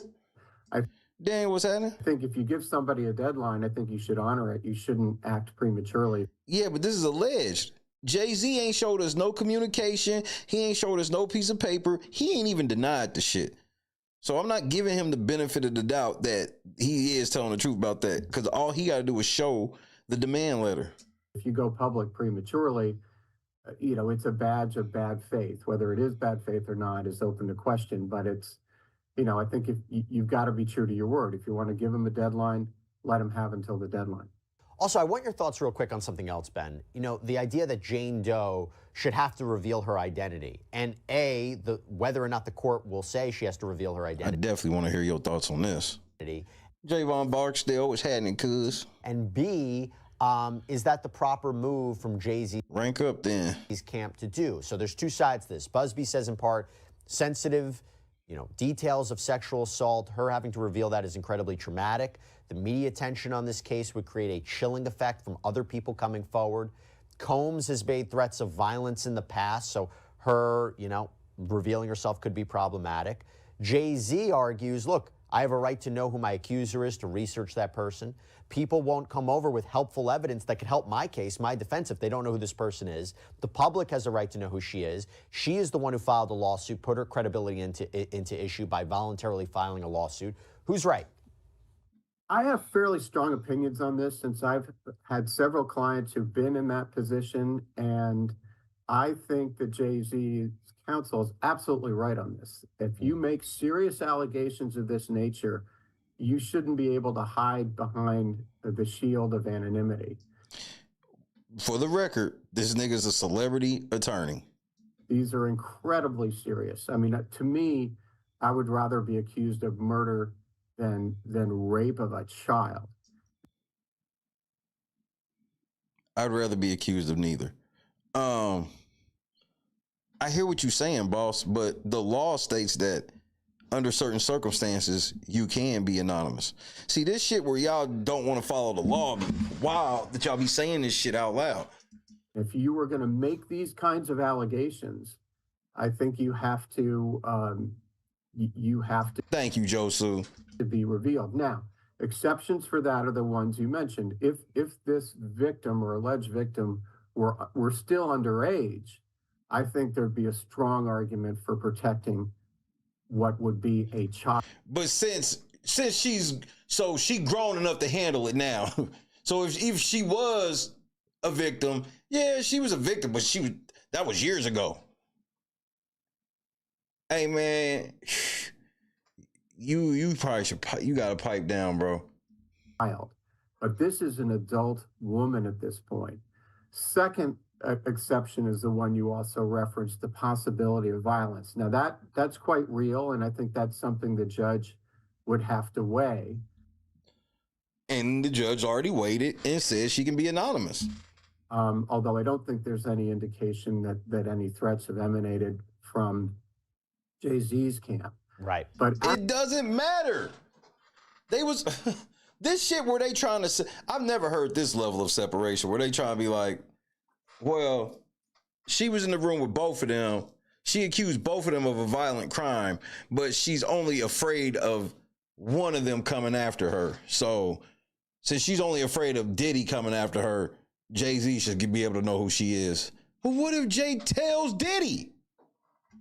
Absent something like that, a real showing of potential danger should the plaintiff's name be revealed, I think it's absolutely fair for the accuser's name to be mentioned. And the reason why, I think also in terms of the fairness, is that if that person's name is out there, then people may come forward. If there have been other... I love how y'all try to play it like that, but I've yet to hear anybody mention that if she comes out, she could get fucking destroyed by the media and everybody else. Nobody has said this. I had a case where we did a similar thing, that our client was accused of civilly of sexual battery, and we moved the court to have that adult plaintiff named. The court granted that, and when that happened, we got all kinds of communications from the public at large saying, we know this person. And it turned out that person had a lot of skeletons in his closet. And so it's safe to make this assumption for her? Frankly, we would not have had access to I don't like, my whole thing is like, I don't like erring on the side of the rich and powerful, me personally. Y'all haven't, because they have enough resources to dig themselves out of this hole. So if Jay-Z starts taking a motherfucking social media ass whooping and this YouTube shit ain't going well, he still got enough money to fight this shit, fight the narrative. He got enough money to pay some podcasters to speak highly of him. He's probably already done it. He got the money. But the victim, you can't really put that genie back in the bottle for her. That, but for, that information being out there. So I think Jay-Z's slightly different situation because he's got a lot of resources and, great lawyers at his disposal. But I think in terms of fairness, the presumption should be that a plaintiff should be named. And look, other courts in other Sean Combs cases have ruled that the plaintiffs, the Jane Does, have to reveal their identities. Anna Cain is one of the most recent examples of that. And by the way, if this Jane Doe has to reveal herself, it might be a question whether she wants to continue the lawsuit if her name will be public for everybody to see. Okay, before I let you go, Ben, have to talk to you about this final update. So Jay-Z's counsel filed a letter with the court saying that this woman called their offices, and she says that she had called Tony Buzbee's firm regarding allegations of sex trafficking and abuse, but she made it clear to them it had nothing to do with Sean Combs. She says... Teron, what's happening? First, the firm representative asked her, when did you meet Diddy? And she reemphasized again. And not only would the victim not be able to do all of that, she ain't gonna have the money to just instantly relocate or go back to her place where nobody can get to her anyway. My claims aren't about him. She said that they encouraged her to proceed anonymously, even though she claims she didn't want to. They also allegedly discouraged her from contacting law enforcement. And she said she felt pressured to make false claims about being drugged, held down, physically assaulted. And she says when she refused to adopt that narrative, Buzbee's firm dropped her as a client. And the associate... But see, do you understand that wording is everything? You know how that also could be worded? And I'm not saying this how it went down. She's saying they tried to get her to say all of this shit, and when she wouldn't play into their narrative, they dropped her. You know how else that could be worded and still mean pretty much the same thing? She called the 800 number that they dedicated to people that were victims of Diddy. They asked her if she was a victim of Diddy, if Diddy had did any of these things to her. She said no, and they said, well, we are only working on cases of that magnitude. That doesn't mean that they was pressuring her to fucking say that. It's the same thing as we just named. They pressured her. When she wouldn't do it, they dropped her. Well, what if they just asked her, did he do something to her? She said no. And then they said, well, we can't, because she said her shit wasn't Diddy related. She said she saw this nigga's press conference and called that number, even though this nigga said the number was for people that are victims of Diddy. She said she called this number anyway and told them, nope, I ain't got shit to do with Diddy. And then, since they didn't want to help her, that means they dirty. Since they told them up front, this is what our firm is working on. If their firm don't stop for anybody else's so-called trafficking case or some shit, now that means they don't really give a fuck at all. That don't even make sense. They told you up front what it was. It'd be different if Tony Buzbee stood up there and said, we looking for all sex trafficking victims. And then y'all call this nigga, and then he get on the phone, he's like, yeah, nigga, we only looking for Diddy victims. That shit was just for TV. This nigga said he don't even remember talk. He said he didn't even talk to the bitch because she never made it past intake. who spoke with this woman, recounted this conversation in a sworn declaration with the court. Now, Jay-Z's firm says this is further evidence that Jane Doe, in Jay-Z's case, shouldn't be able to proceed anonymously, and that Jay-Z and his team have a right to thoroughly investigate and respond to these allegations. Now, according to TMZ, Buzbee responded to this, saying this is so ridiculous. If someone calls our intake and has a viable case that we believe has merit and we can pursue, we will pursue it. We are currently pursuing hundreds of cases against individuals other than P. Diddy. What we won't do is pursue a case that we don't believe has merit. I can't speak to what she told the intake folks to even tell you what this woman claimed if and when she called.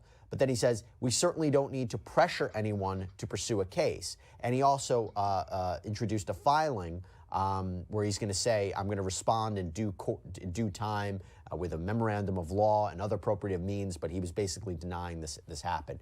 Ben, your thoughts?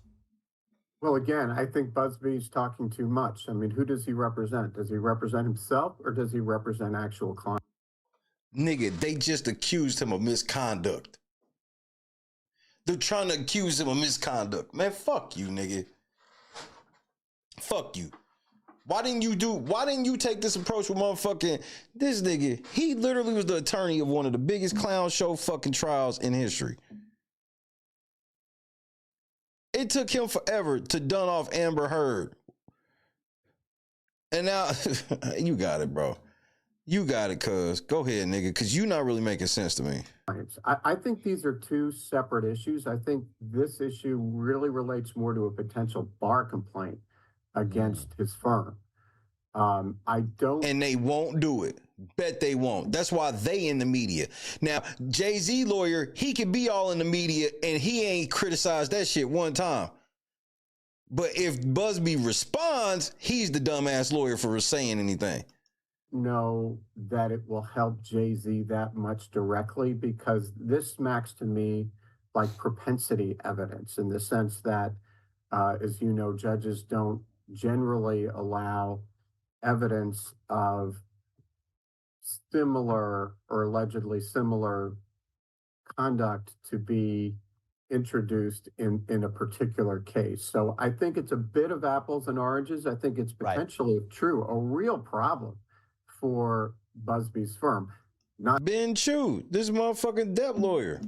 Not saying it's true. We have no idea, but I think it's a bar complaint issue rather than something that would help Jay-Z. Are we in dangerous territory of someone suing someone for defamation? Because Buzbee filed another letter with the court, and he said that the correspondence with the court from Jay-Z's side is nothing short of defamation, hiding behind the thinnest veneer of litigation privilege. Like, I know that there's accusations that are made between attorneys and between, you know, a defendant and a plaintiff, but are we in dangerous territory of defamation suit? Crazy. Yes, and lawyers have to understand. We've had this conversation before in other contexts. Lawyers have to understand that they're not immune from defamation liability. I mean, sure, when you're in court or you're making a court filing, there is a qualified privilege and immunity there. But when you step out of the courtroom and you're making statements to the media, you are no more immune than anybody else. And this is where I think there's a conflation among certain attorneys, especially in high-profile matters, to forget themselves a little bit. And great question. Why did he say we? Again, to make statements on their own behalf or even on their client's behalf that are not privileged. And that really compromises the potential rights of the client, because the lawyer is setting himself or herself up for potential defamation liability and the client. Because unless the client repudiates the statement of the lawyer, that a client can be sued for defamation as well. You know, if Jesse Weber, which he never would do, made a public statement on behalf of your client that was false, arguably, facts. Not only you, but also your client could be sued. Well, we have a case like that right now. So I think, again, lawyers really need to remember who they're representing, what their cause is. And see, but when Jay lawyer this is him finally criticizing Jay lawyer, but he won't really put his name on it like that. And it's almost like he helping him. Temptation to make public statements that could be problematic. It's getting ugly, and it's only been 3 days or 4 days since all this came out. I'm sure it's just going to get uglier. But Ben Chu, thank you so much for coming on. Really, really love having your perspective, especially on a case like this. Thank you so much. Thank you, Jesse. All right, everybody, that's all we have for you right now here on Sidebar. Thank you so much for joining us. And as always, please subscribe on Apple Podcasts, Spotify. Can't do it. Hey, man, shout out to Jesse Weber. Hey, man. Hey, 50. You ain't shit for this. 50. I know you the new gatekeeper and all, but you still ain't shit for this. Tactical nuke incoming!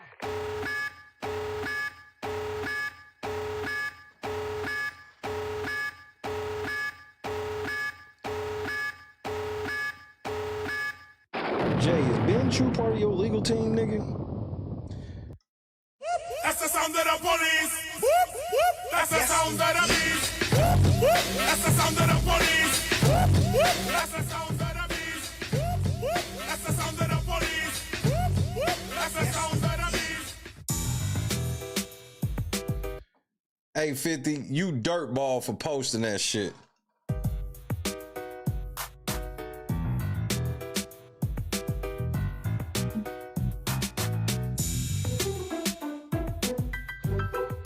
I want to post this, but I'm afraid I'm gonna get shot.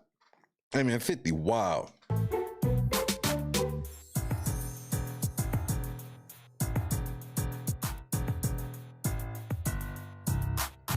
Jay said they said I raped a kid.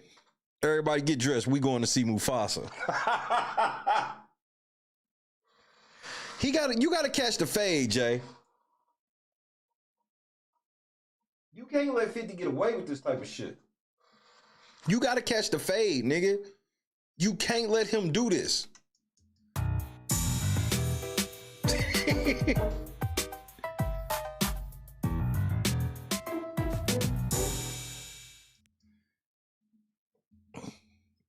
Nigga, when he posted this fucking video, nigga, I was done, nigga. That's the sound of the police. That's the sound of the beast. That's the sound of the police.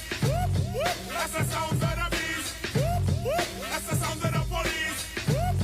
That's the sound of the beast.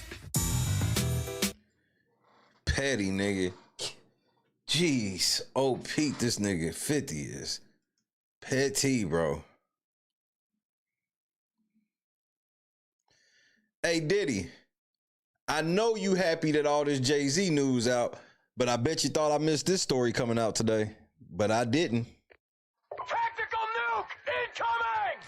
Oh, Diddy, I bet you thought I missed this. But I didn't. But I didn't.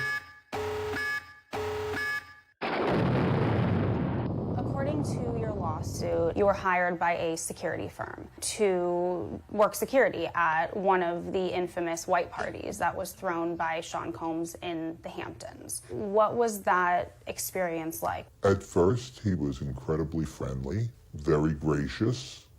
So you had a friendly chat, and then, according to your lawsuit, at some point later in the night, Sean Combs himself offered you a drink. This didn't come from staff or someone holding a tray of drinks. It came from him directly. Correct. Hold on, nigga. Is that Martin Bashir, nigga? Martin Bashir, is that you?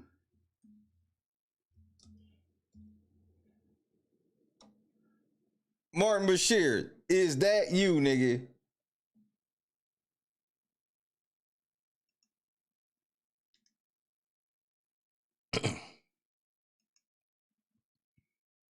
Stop playing with me, nigga.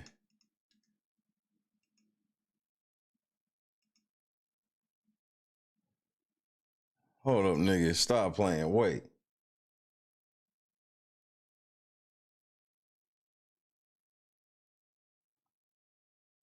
Wait.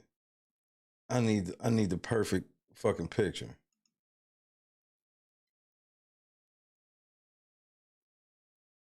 That's the one, but I can't, they won't let me grab that one. Oh, here it is. Nope, can't grab that one either.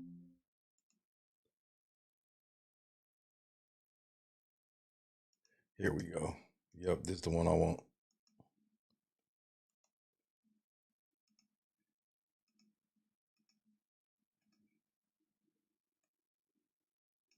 That's not who that is in the shadow, nigga. That's not this nigga in the shadows right now. Is this the nigga in the shadow? Press 1 for yes, 2 for no.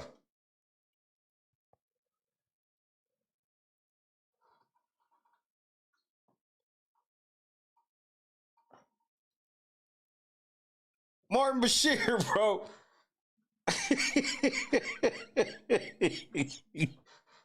Martin Bashir, nigga. What the fuck was you doing at a Diddy party, nigga? Nigga, what the fuck is going on, bro?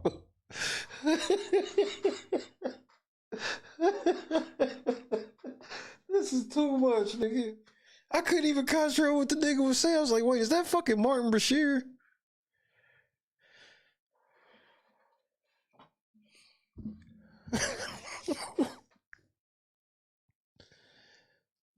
I don't even know what to say anymore. Napper, what's happening?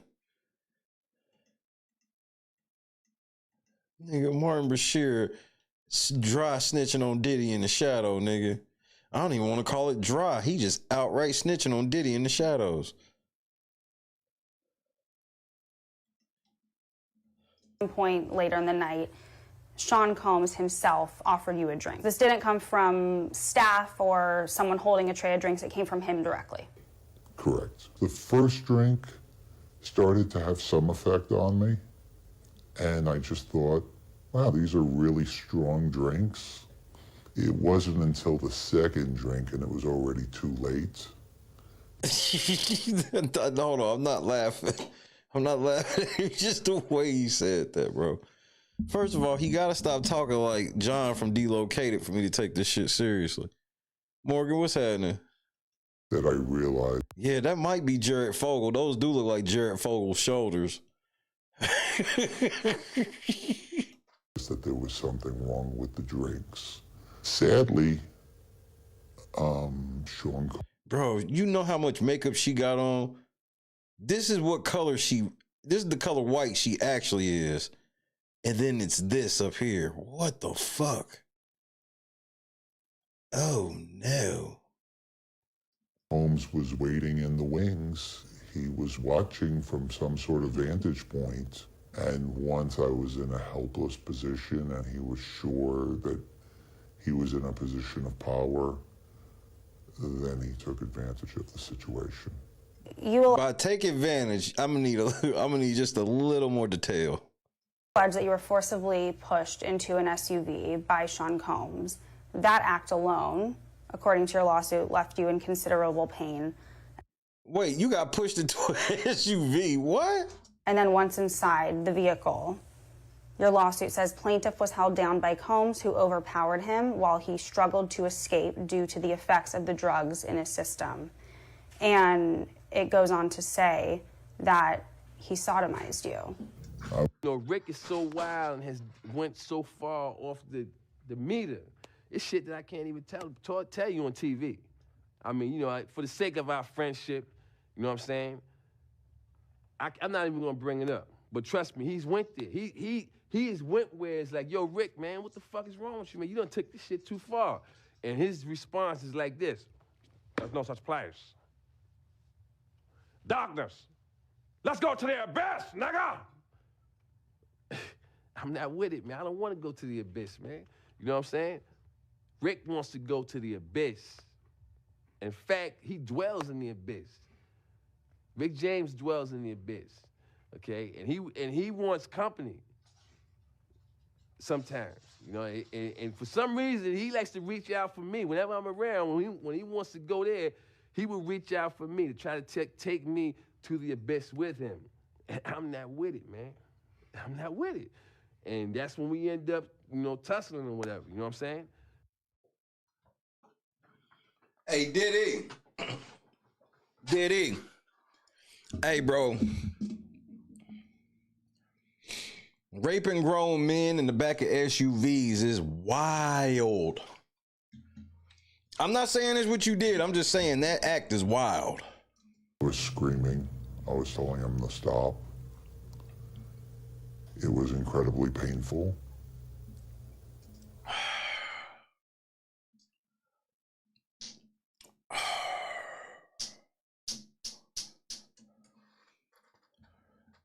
So Diddy, give me your version of what happened. Just ask them how I did it. I got out the limo, grabbed her hand, went upstairs and fucked her. And he was acting like it was nothing. And he seemed to be disconnected from it. But it was abusive beyond belief.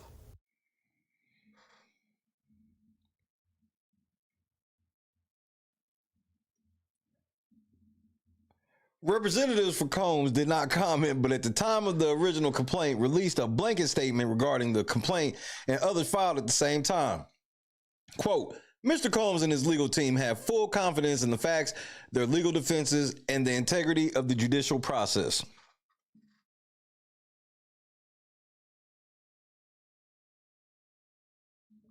In court, the truth will prevail. All right, seen as Elizabeth Wagmeister. Damn, they skipped that last part fast. They let this shit up there forever, and then the last part gave you like 2 seconds.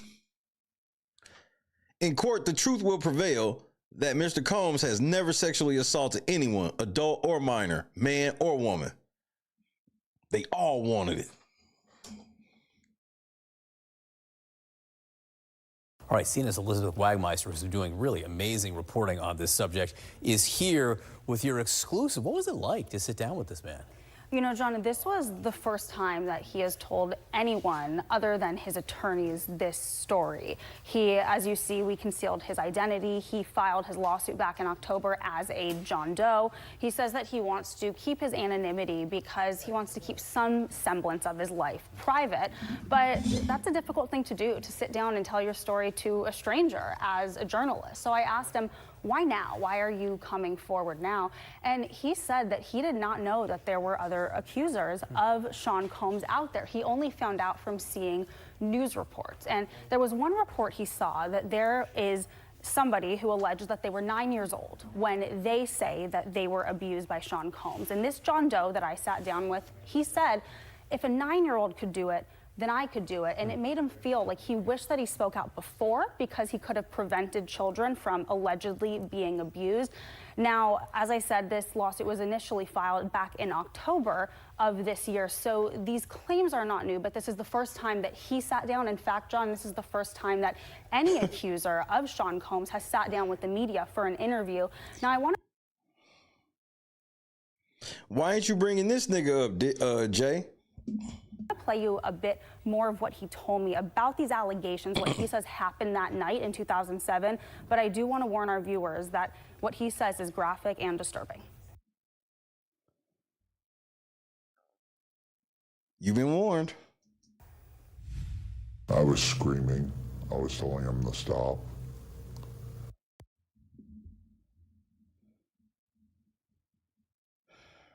I like when you like this, Daddy. Daddy, I like when you scrambling and scraping for shit. I like that.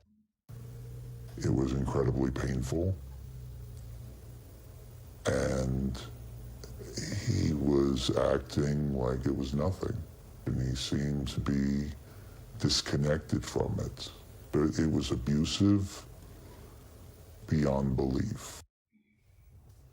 Now, he says that not... What does that mean? Abusive beyond belief. That is a that is a way to put it. A day has gone by where he hasn't thought about this. He said that when something like this happens to you, which is of course his allegation that he was drugged and sodomized by Sean Combs back in 2007, he says that it impacts every part of your life. He says that he has not been able to carry on with relationships. He says that he did not tell his wife at the time, who he was married to when this allegedly happened to him. He hasn't told family members or coworkers. And again, that is one of the big reasons why he wants to remain anonymous. Incredible to hear him tell this story. All right, Elizabeth Wagmeister, thank you very much. Sarah. All right, joining us now, CNN legal analyst and criminal defense attorney Joey Jackson to discuss more about this. All right, first of all, this is a civil lawsuit. Yes. It is not part of the criminal prosecution, but in hearing this, and now that he is coming out to speak, could it be? So we'll see. There's a lot that has to be unpacked. Damn, she built like Kevin Duckworth. Right. The first thing is remember, Sarah, that this was an amended complaint. Why do I say that, and why is that significant?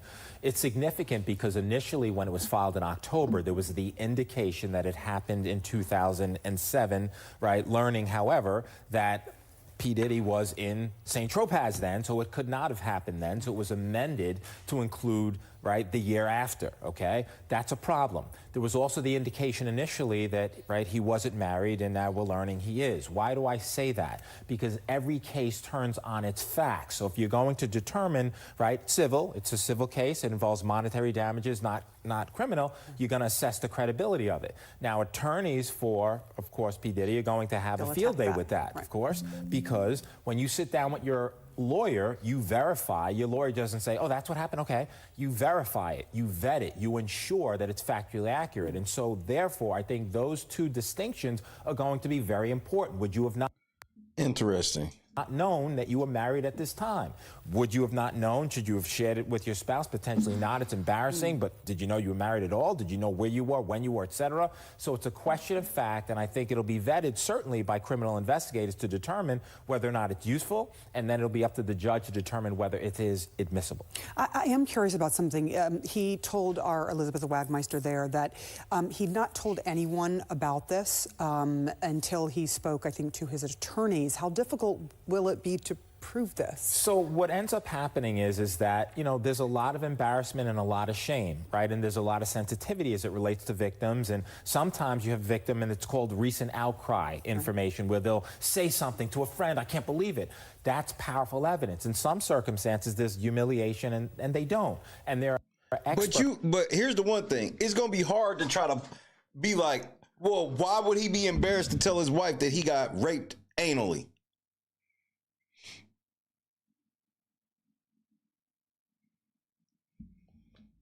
Bitch, are you for real? Who will testify to that.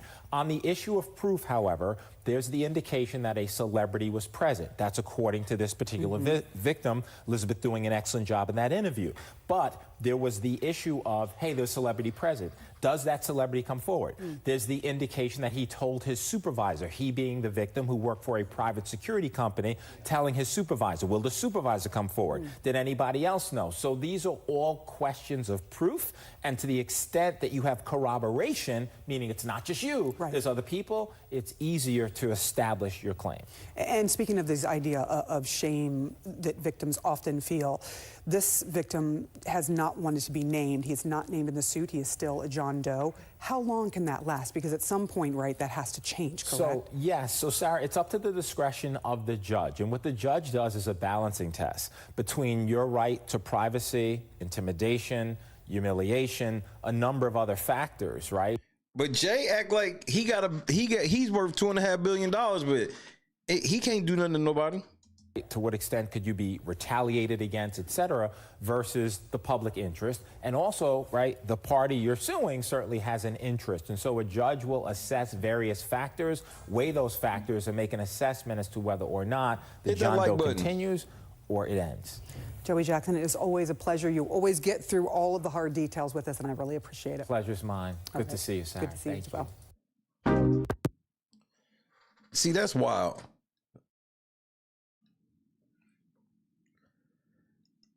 Jay, you got some issues on your hand, bro.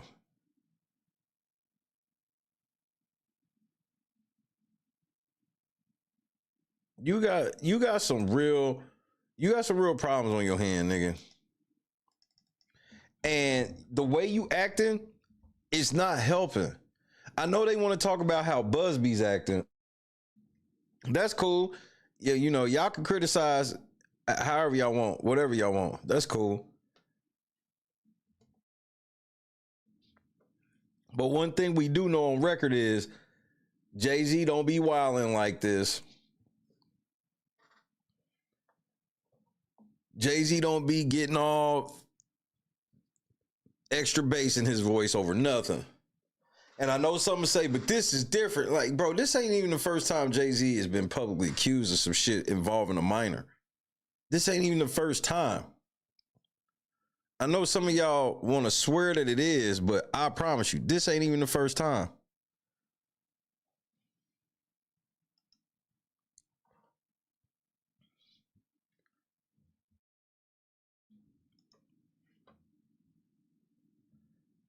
And then I'm like, I don't know what they expect Beyonce to do. Beyonce gotta ride with this nigga. Don't Beyonce got like a tour and she got a show in Houston this month, right?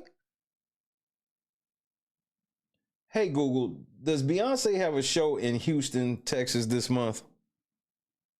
Sorry, I didn't understand, but I found something similar. Do you want to know whether Beyonce lives in Houston? No, I want to know if she's gonna perform in Houston. Sorry, I don't understand. Never mind. Somebody told me in the chat, bitch. Now what? I thought so. So she performed in Houston in 2 weeks on Christmas. Yeah, she can't really turn her back on Jay right now. she can't. She getting ready to perform in the NFL for the shit he running right now. So even if she's sitting back like, I can't believe, she could even be like, she could literally be like, I knew you fucked that little bitch. You told me you ain't fuck her. I knew you did. Beyonce could even be like that, bro. And she ain't gonna do, she can't do shit right now. Her bag would be fucked up.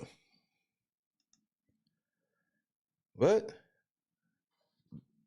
hey, you gotta do what you gotta do for money. Yo, the devil's in full effect. Demon time, nigga. Your niggas stay on demon time. What happened to that irreplaceable shit, Beyonce? What, you done hit the wall? Ain't this what they call hitting the wall? Because when you was in your quote-unquote prime, you was telling niggas, don't ever get to think for a second, nigga, that you irreplaceable. You must not know about me. You must not know about me. She can have another J any minute. Matter of fact, he'll be here any minute. Jay ain't worried. Bitch, we going to see Mufasa. Hurry up. Get the kids and come on. Now.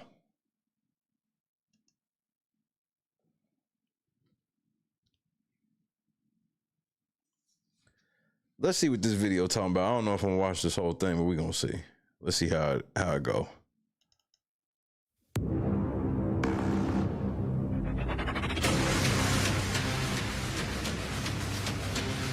Continuing scandal that is rocking the world of hip-hop. P. Diddy is locked up accused of a series of sex crimes, and now another one of the legends of hip-hop has been accused of inappropriate sexual conduct in a civil suit. What about African Bambaataa? Jay-Z. Here's the story. The entertainment world. Yeah, but here's the problem though, Demisha. I ain't going for this shit. I know the Beehive gonna try to protect this bitch. She guilty too. She done did her own shit. She a whole witch. World was taken by surprise when one of the biggest stars in the world of hip-hop was arrested and charged with a series of... I told her don't get with that camel face motherfucker. I told her from Jump Street, but no, don't listen to me. Offenses including kidnapping, sex trafficking, and RICO. P. Diddy was first civilly sued, then criminally charged in New York. He's now locked up facing the potential of life behind bars. Meanwhile, the number of civil suits Diddy is facing continues to grow, but some of those cases include other unnamed celebrity defendants. Right, and Jay don't have to testify on her either. And now one of them has been named, and he's bigger than Diddy. Beyonce's husband. How the fuck is Jay-Z considered bigger than Diddy? Like, this is just what the elites think. The elites think Jay-Z is bigger than Diddy. Like, the streets ain't never thought this, bro. Jay-Z has been accused. Or at least not right now. Like, Diddy's the gatekeeper. Jay, don't nobody give a fuck what Jay think.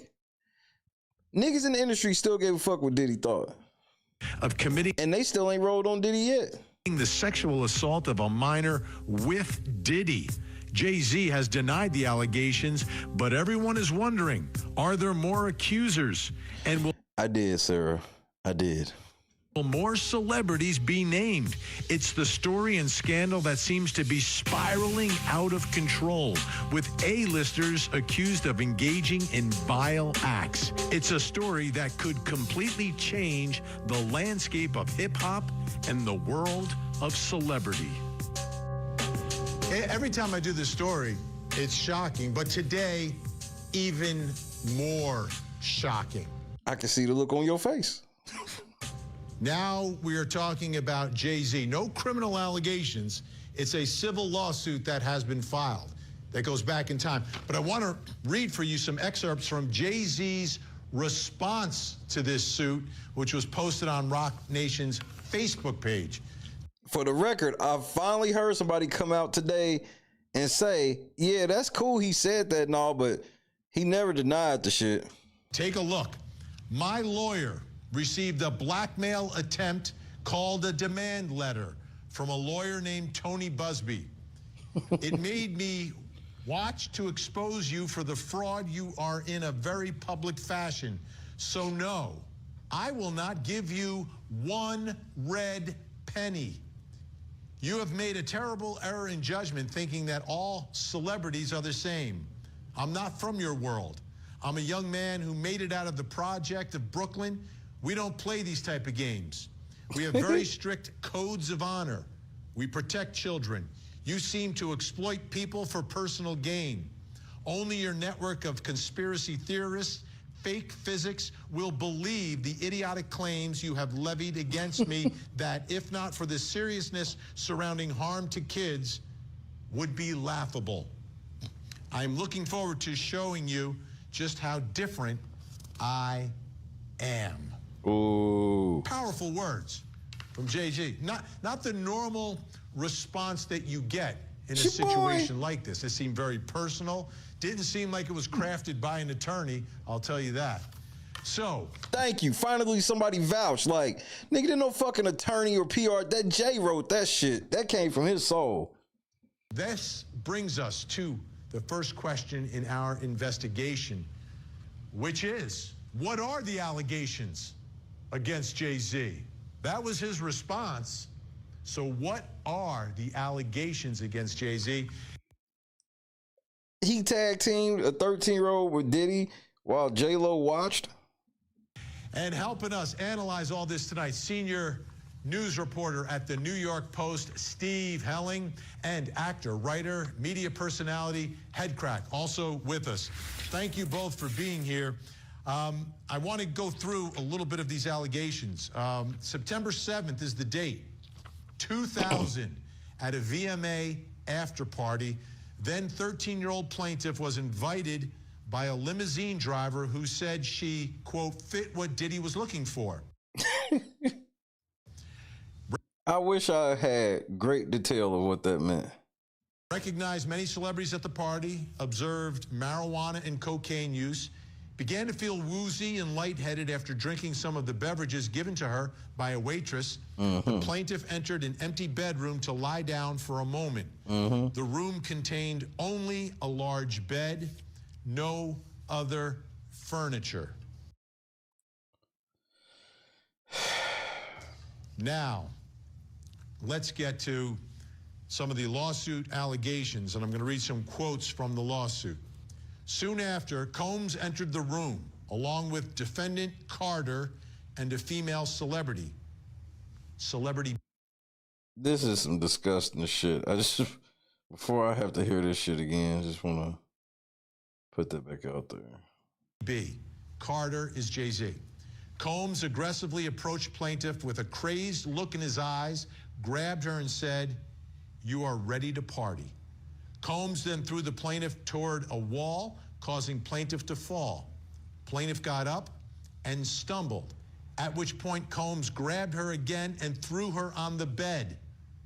At that point, Carter began removing plaintiff's clothes as she grew more and more disoriented. Plaintiff was held down by Carter as he vaginally raped her while... Wowzers. Combs and Celebrity B watched. After Carter finished, he stepped back toward the wall. It's your boy. Combs then stepped forward and vaginally raped plaintiff while Carter and Celebrity B watched. This is raw. This is vile. These are, again, these are allegations. He's denying all of it. Diddy is denying all of this. But let me start with you, Headcrack. Just your... I'm not calling him that. Your reaction that we are now talking about allegations against Jay-Z. I was blown away when I first heard the allegations, and the more and more I lean into it, it just seems a little bit ridiculous. If you watch the psychological profile of Jay-Z, how he moves, he always distances himself from chaos and chaotic people. Facts. Now granted, you're showing mad pictures with him with P. Diddy right here. However, they are part of a money-making hip-hop trifecta, that sometimes includes, 50 Cent in that dynamic. But even 50 distanced himself from all of that. And I have a hard time believing that Jay-Z would put himself in that position. I really do. Steve Helling, how about your reaction to the response from Jay-Z? It's an unusual response, right? We've covered stories like this through the years. It's rare that you get a response like that posted on Facebook. I was really surprised that he didn't go through his lawyers. I'm really surprised that he didn't do something much more formal. But he was... Nigga, fix your internet. Obviously angry. He was obviously pissed off. He obviously just wanted to say, no, I didn't do this, and this is why. And, you've messed with the wrong guy. I get why he did it, and I think it was effective, to be perfectly honest. Let's listen to, I'm going to put up on the screen more of the lawsuits. Again, these are excerpts from the civil lawsuit. These are not criminal charges. It's crazy. You would think that as soon as one of these civil cases dropped, the police would at least go interview a motherfucker. Why would it even hurt for them to just interview somebody? What am I missing? Combs then knocked plaintiff down and attempted to force plaintiff to perform oral sex on him. She fought back, standing up quickly and punching out at the same time, hitting Combs in the neck. Taken aback, Combs stopped his attempt. When Combs backed away in surprise, plaintiff grabbed her clothes and shoes and ran out of the bedroom, holding her dress in front of her like a towel. She ran around the residence until she found the front door and was able to leave the party. Although there were other guests still at the party, no one appeared to take notice of plaintiff's distress or attempted to help her. Headcrack, how about your thoughts about the story itself? Now, the allegation is underage, like 13 years old, and is first scooped up by a limo driver. Which also sounds wild in itself. I mean, listen, I don't know if you have any daughters. I only have sons, but if I had a daughter, I definitely wouldn't allow her to go to a MTV VMA after. True, but the one part that I will say, and I'm not trying to vouch or no shit, is people act like kids don't sneak out of the house. I ain't never had no issue with that or anything, but when I grew up, I knew people who did that goofy shit. I've heard of people had to deal with that with some kids. But everybody's acting like this ain't possible in this scenario. Oh, it's possible. Party or even be in that area. And for what I understand also too, in the statement that was given, it was her father that actually picked her up after she made a call when everything was all said and done. I don't know how most dads out there operate, but I will tell you one thing. If you violate my baby girl in any way whatsoever, it's going to be me that's behind bars. And that's true, but here's where the difference is. Remember, she didn't even know she was lost going, according to her, she was lost going away from the party, wherever the party was at, and she stumbled upon that gas station and had him come get her for the gas station. So he could have literally been up there like, man, take me over there so I could fuck these niggas up. And she either A, lied about remembering where it's at, or B, didn't know. Either way, if he picked her up it'd be different if he picked her up from the spot. Then I can say that, but he didn't. Situation, and I'm not gonna wait 20 according to her, of course.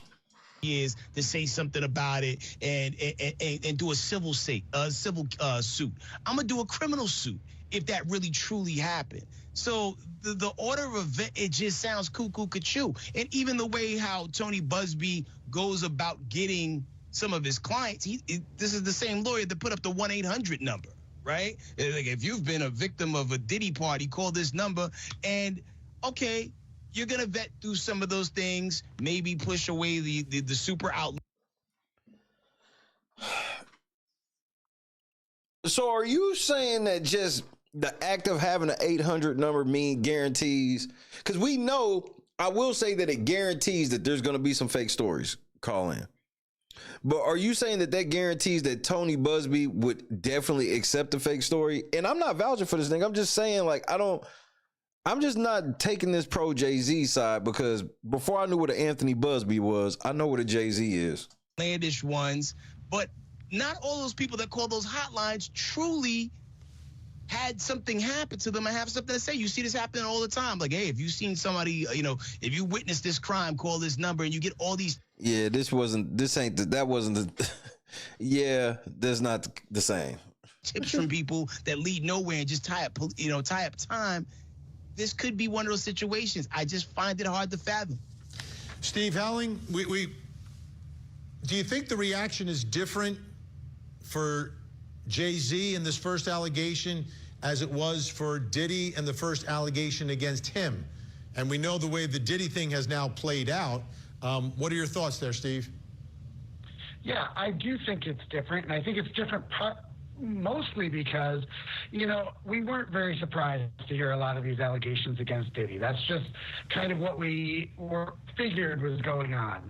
Jay-Z has managed to be much more clean-cut, much more above board, and I think the idea that he's being named in this is really shocking, especially when you figure that he's married to Beyonce, he's got these daughters.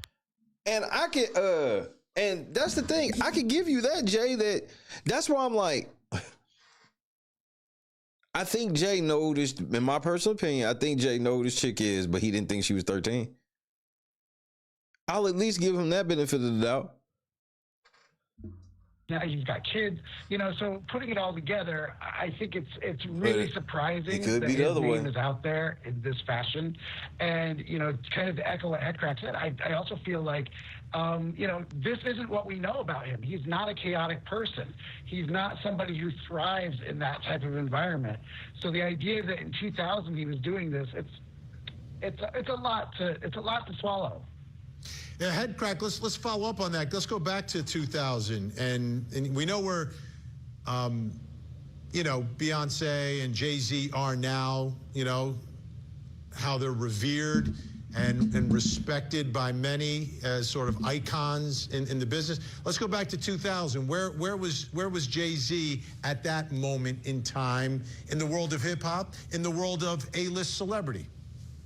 A rapidly rising star. I mean, you go from his first album, rapidly rising. He was in 2000. He was starting to peak. He was peaking. Doubt 96. Then you come through within my lifetime. Because you got to remember, like the Black album where he was supposedly retiring. That was like what, 04, 03. Volume 1. So by 2000, I think he had In My Lifetime Volume 2 out. Hard Knock Life. Big records on there, getting ready. H to the Izzo. To release the third one, The Dynasty, which I believe. Hold on, I don't think H to the Izzo was out yet, was it? Might have been. Came out around that time. So definitely a big name, but, by no stretch of the imagination was he completely an angel. Black album. During his pocketed time, because he did get into a situation where he stabbed the dude over bootlegging some music. So, I mean, that comes with the territory of that pocket of time. You know what I mean? How much power and influence at that moment did he have in terms of the business and celebrity? Was it how would you sort of define that or describe that? even in 2000, Jay-Z was one of the biggest names in hip hop. You know what I mean? This is like right before he was about to do that head-to-head clash with Nas, that ran for a couple of years, and it got a lot of great records back and forth on that. I mean, Jay-Z's been a Titan since 1999, well, arguably like 97. You know what I mean? Well, with the passing of Big. When Big passed, it left a wide open lane. Jay-Z slid right in there, took the torch that, they lit together and kept running. And if we go back in time then, was the reputation there at that moment about these parties as well? And we did get Steve back. Hold on, let me talk about them parties right quick.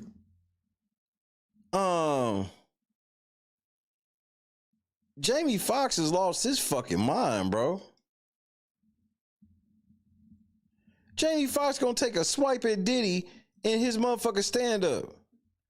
This nigga gonna say, oh no, I was leaving Diddy parties early. I would leave them motherfuckers by like 9. Jamie Foxx, you famous for your parties, nigga. What the fuck is wrong with you? Man, ain't no honor amongst motherfucking thieves, bro. Steve, I'll go to you on that. Historically, like back in 2000, was that reputation there? Okay, so yeah, Izzo was the following year, because that's when, because then the blueprint dropped on 9/11. About these wild parties. I went to a few Diddy parties back in the day, and we always knew that at some point we were going to be expected to leave, and whatever was going to happen was going to happen. So, yeah, I mean, there was always some sort of idea that these were these were glamorous parties for sure, but that stuff was going to happen, and that the average person wasn't going to be there for it. All right, Steve Helling, Headcrack, staying with us.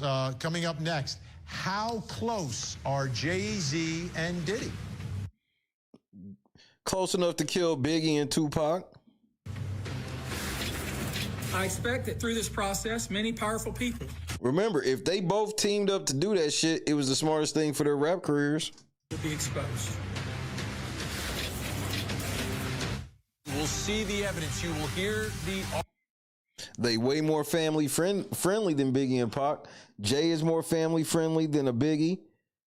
And Diddy is definitely more family friendly than a Tupac. Arguments, and ultimately you will hear I'm just saying. verdict. Closing arguments with You know me, I don't know shit. I'm just saying. Neapolitan, weeknights at 8, 7 Central, only on Court TV.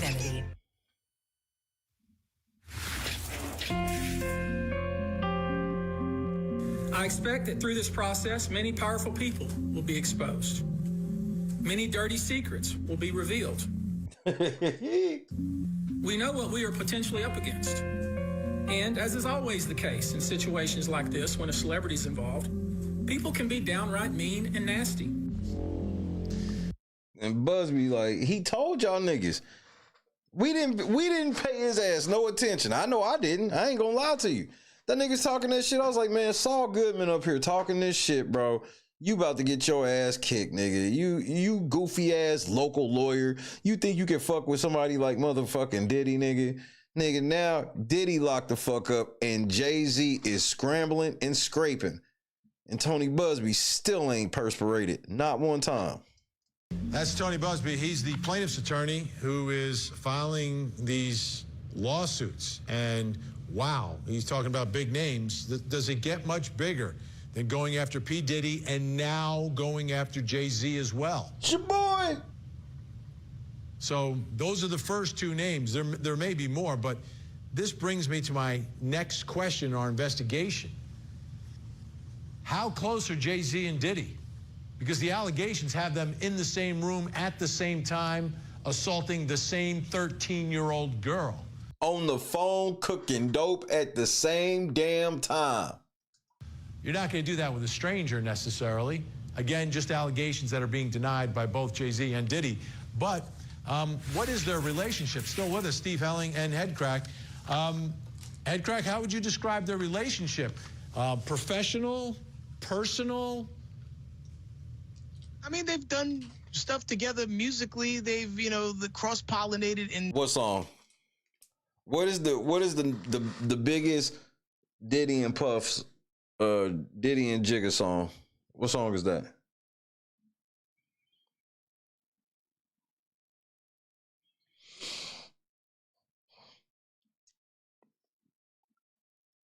It's like they stayed close, but they stayed far apart for a reason. Very different ways, you know, throughout time. And I think when you get to a point where you're like that type of... Hit the like button, hit the PayPal Cash App so we hit the $20 goal. It's your boy. A mogul, you know what I mean? Where you're involved in that many businesses. You look around and you look at your peers. Who else is doing similar things that I'm doing? So of course you're gonna click up with people who have things outside of just the main venture in which you met in, which was music. You know, they both have dealings in alcohol. They both have dealings in fashion. They both have dealings in entertainment. So of course you're gonna cross paths and you're gonna like go towards the most familiar face in the room a lot of times, especially if you two black men, you know, operating in a space that's predominantly white. So like, yeah, so I think they're probably industry close, you know? That was do hit they record? call each other on their birthdays? I don't know. Don't know them like that. But I could see how they would click up. Yeah, Steve Helling, your thoughts about the nature of their relationship and the closest. And the reason I'm saying this is because sometimes in situations like this, if in fact, and we're nowhere near close to that, but if this somehow evolves into a criminal investigation and a criminal case and your co-defendants, we're in a different space. Are they close enough that they would stick together versus turn on each other? That's not the case necessarily in the civil world. But Steve, what's your understanding? Is there any sort of a true personal friendship, or is it, you know, respect, mutual billionaires? Nah, it ain't no mutual respect and like that, nigga. They too colleagues. close for that. Well, to answer the first part, no, I don't think that if they were both criminal defendants that they would stick together. I don't think that's what would happen. You know, I do think that you know, this is more of a professional type of thing. It's a work friend, pretty much. It's different type of work than our work friends would be. But yeah, I don't look at this and think that Jay-Z is going to go down with Diddy just out of some sort of loyalty or friendship. Of course not. That's not what's going to happen here. And so, you know, as we look at this and we see where this is going to go, and I don't think it can go to a criminal case right now. I just don't see that ever happening. I think right now it's every man for themselves. And, you know, obviously, if you look at the statement that Jay-Z put out, he certainly didn't say, you know, and my friend Diddy is innocent too. He sure didn't say that. Yeah, and the reason I mentioned the criminal is because of the way the case against Diddy started. It started as a civil suit. But in his motion, he brought up Diddy over and over. Federal investigators used that civil suit as a roadmap for their criminal investigation. Headcrack, do we know where either one of them, whether it's Jay-Z or Diddy, if they were speaking out during the big MeToo flare-up that we had several years back? Did either one of them kind of come out and say, yeah, we need to believe accusers? That's a very good question. I don't recall hearing their voice during that time, but that's not to say that they didn't, you know? Man, if any clip comes out of Jay-Z and or Diddy talking about believe all women, nigga, whoo-hoo, you niggas are fucked. I mean, you big fucked. Steve, do you remember if they were on the map at that point? A lot of people were speaking out. Some were very silent. Some just avoided it. Do you recall either Jay-Z or P. Diddy being any part of any conversation about the Me Too movement? I don't remember anything like that. And that seems like something that if Diddy had done it, I think I probably would have remembered, and I don't remember that. So if he did, he certainly didn't do it very forcefully, not forcefully enough for anybody to remember that. And I also feel like at this point, somebody would have brought it up, you know, and I haven't heard anything of that sort. All right, Headcrack, the one thing I notice in pop culture is and in the law and everything swings back and forth, right? Me Too, it swung all the way one way.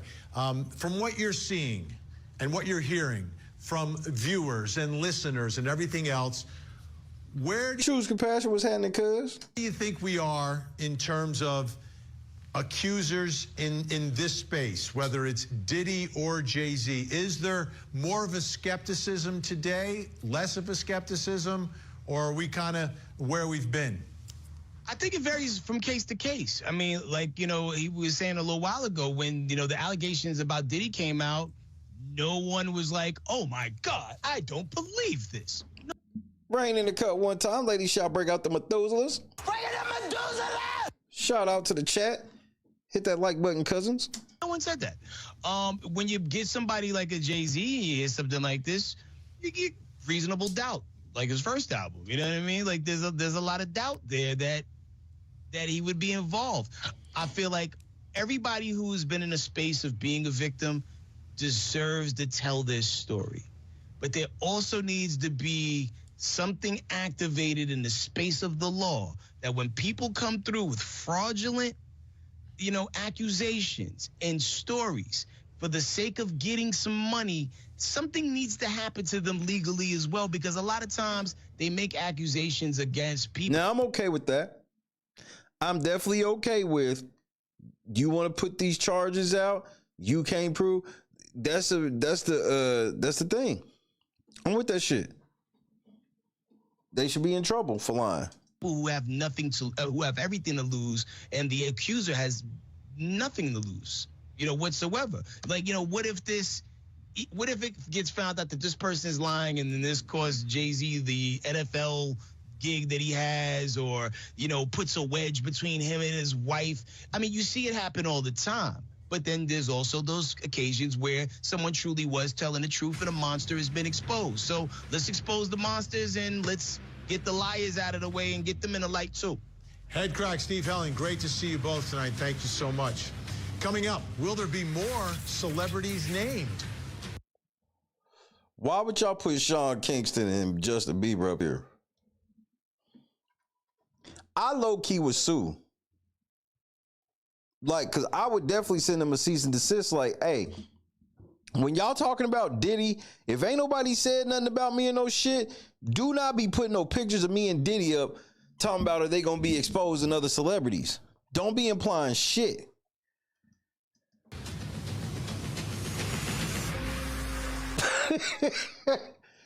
Usher like, nigga, bro, I ain't do shit. Celebrity and hip hop. First it was P. Diddy, and now Jay-Z is facing some explicit allegations going back 2 decades. Here's the story. It's the story that continues to grow and continues to get bigger and bigger. First, P. Diddy was sued in civil court, accused of engaging. Sean Kingston got a Fed case with his mama right now. Nigga, him and his mom about to do Fed time. In horrific acts of sexual violence. Then his homes were raided. Then he was criminally charged with offenses that could land him. Man, if this nigga come back to the podium for Jay, this shit gonna be crazy. Him in prison for the rest of his life. All the while, the rumors circulated about other big celebrities who could be named. Now, another shocking revelation from a shocking civil suit accusing hip-hop legend Beyonce's husband, Jay-Z, of sexually assaulting a minor with Diddy. Jay-Z has denied the allegations, but the story continues to grow, and everyone is wondering, who is next? The story is getting bigger, and now that Jay-Z has been named, you know, one of the issues I'm thinking about in my mind is going back to how everything evolved with Diddy. And Diddy started with a civil suit. Victoria, I was thinking the same motherfucking thing. Borderline, unsolved mystery music. Turned into a criminal investigation. And it was a criminal investigation based upon RICO, right? Racketeering, which was a way to bring in older allegations into a newer criminal complaint. Now, I have no idea if there's any allegations like that associated with Jay-Z, but keeping an eye on it, obviously, and for obvious reasons, because the allegations here are horrific. Let's take a listen to the plaintiff's attorney who's making these allegations. His name is Tony Buzbee. He's a plaintiff's attorney out of Texas. Here he is. There are many people and many entities involved. And we're going to follow this evidence wherever it takes us. We will find the silent accomplices. We will expose the enablers who enabled this conduct behind closed doors. We will pursue this matter no matter who the evidence implicates. No matter who the evidence implicates. And again, the allegations involving Diddy go over years, right? And remember, when his home was raided, there was talk of videos and other evidence like that. I don't know what, if any of that exists. But where are we in all of this, right? Where are we? Who else could be involved? And that brings me to our next question in our investigation. And will there be more celebrities named? I mean, you've got two of the biggest. Bro, this is, I can't wait to hear this because this is about to be full on pure speculation. Y'all don't fuck around and get sued. It's right here. Diddy and Jay-Z. It's difficult to get much bigger than that. But will there be more celebrities named in all of this? Joining me, actor, writer, media personality, Headcrack is with us. I listened to Tony Buzbee. That other nigga said, yep, I don't want no part of this. I'm out. Y'all got this. And it just seems like another shoe is going to drop. Like the way I see it, plaintiff's attorney is going to start with a letter, right, before a suit is filed, before a name is named. And then if there is no negotiation back and forth, then another name comes out. Do you expect to hear other names drop here, celebrities? Absolutely. I'm surprised we didn't get more names sooner. Because, I mean, when you think about the level and caliber of people that probably have, you know, access to this type of celebrity, they got the money to move around. The same things that people were worried about Diddy doing, fleeing the country, laying low till this all blows over. I think a lot of people that possibly could be named. Now, remember, I want you to remember this. Sean Combs been trying to get bail on $50 million. Why wouldn't Jay-Z at least show up to the courthouse? Cameras weren't allowed in there. Like, why didn't he show up to at least let the court know that he was in support of motherfucking Diddy? And then as soon as this nigga get mentioned, oh, Diddy this, Diddy and Cassie this. Also have that same ability. And, I'm in a space like time and do that where you know what they said that you did and let them tell on each other. And so you could really get down to the bottom of it. You know what I mean? Don't give people time to run. Also joining me now, blogger, columnist, and media personality, Perez Hilton. Perez, thanks so much for joining us. What are your thoughts? Do you think you got Diddy, huge, Jay-Z, bigger. Will there be more celebrities named in all of this? Absolutely. Because you knew what this nigga was gonna say. As soon as they said it was this nigga, I'm like, here we go. Here we go. I think now this motherfucker don't give a fuck about getting sued.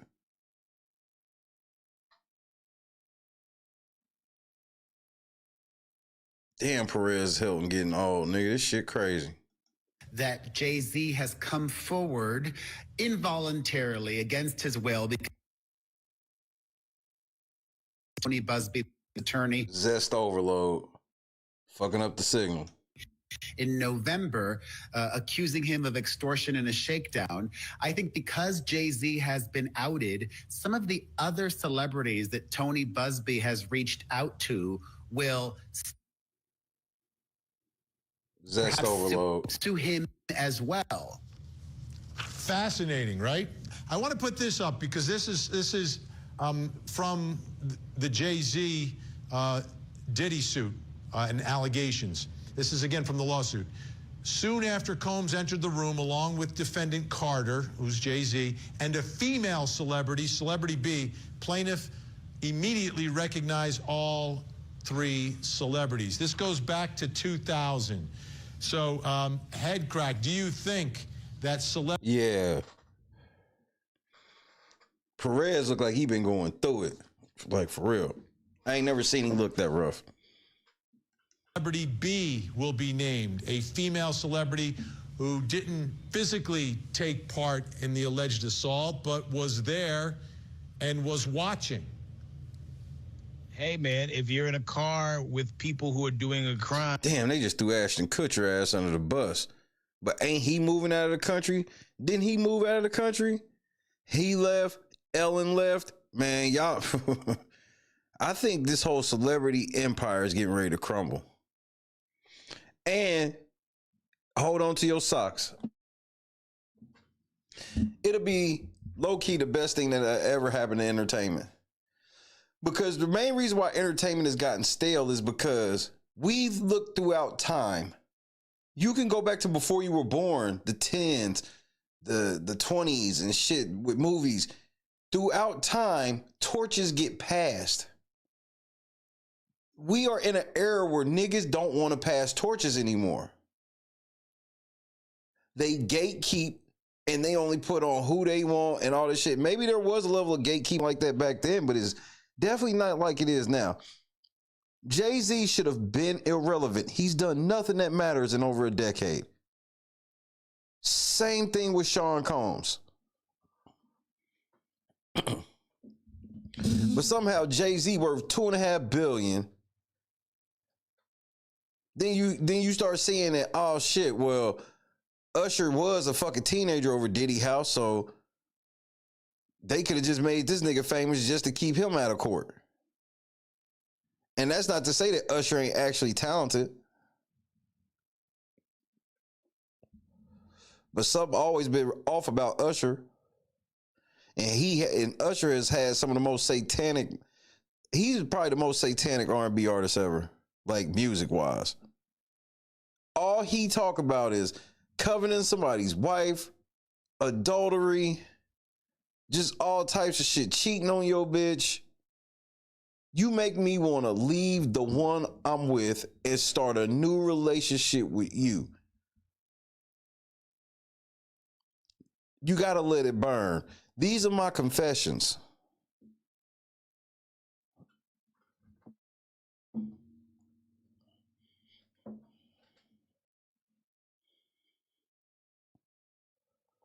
It's too much gatekeeping now.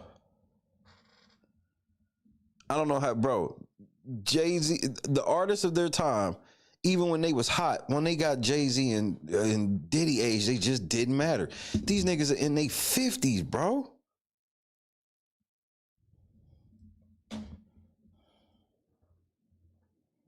And the driver and the passenger get arrested. If you're in the back seat, you're with them too. So I would imagine that this person at some point should be named and they should be concerned. Perez, we go back to 2000. I don't know who's in whose circle of being, but at that point, Jay-Z is not with Beyonce, right? That precedes all that, 2000. Allegedly. Correct, but Diddy at the time was, if I remember correctly, that was before he and Jennifer Lopez broke up. I'm not saying the woman in question was Jennifer Lopez. I'm just saying I am. It could be. Perez, you've softened up over the years. And I do find it very interesting that Jennifer Lopez has remained so silent. Cause she's real. And I can't go on without you. What's my motherfucking name? R-U-L-E.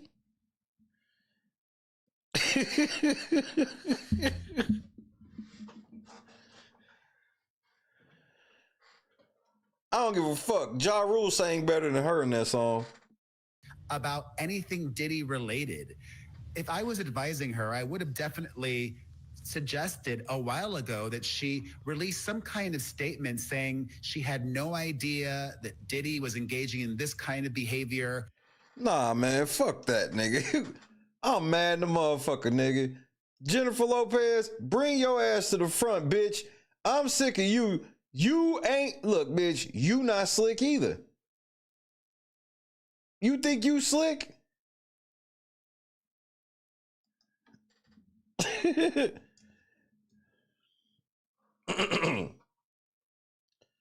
I'm just trying to understand why she ain't saying shit, bro. She hear everybody saying this shit, nigga. Nigga, bitch, you hear us. Oh, you don't hear us? So you don't know nothing that's going on.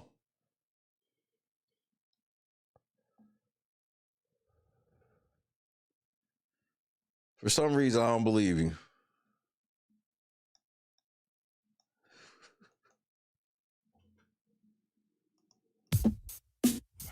What's my motherfucking name? Are you Ellie? Blowing back from this Mary Jane. I'm analyzing the game. And the game done chose me. To bring pain to pussy niggas and pussy hoes that wanted the same. Ever since you told me there's only room for two, I've been making less room for you. Now only God can hold me.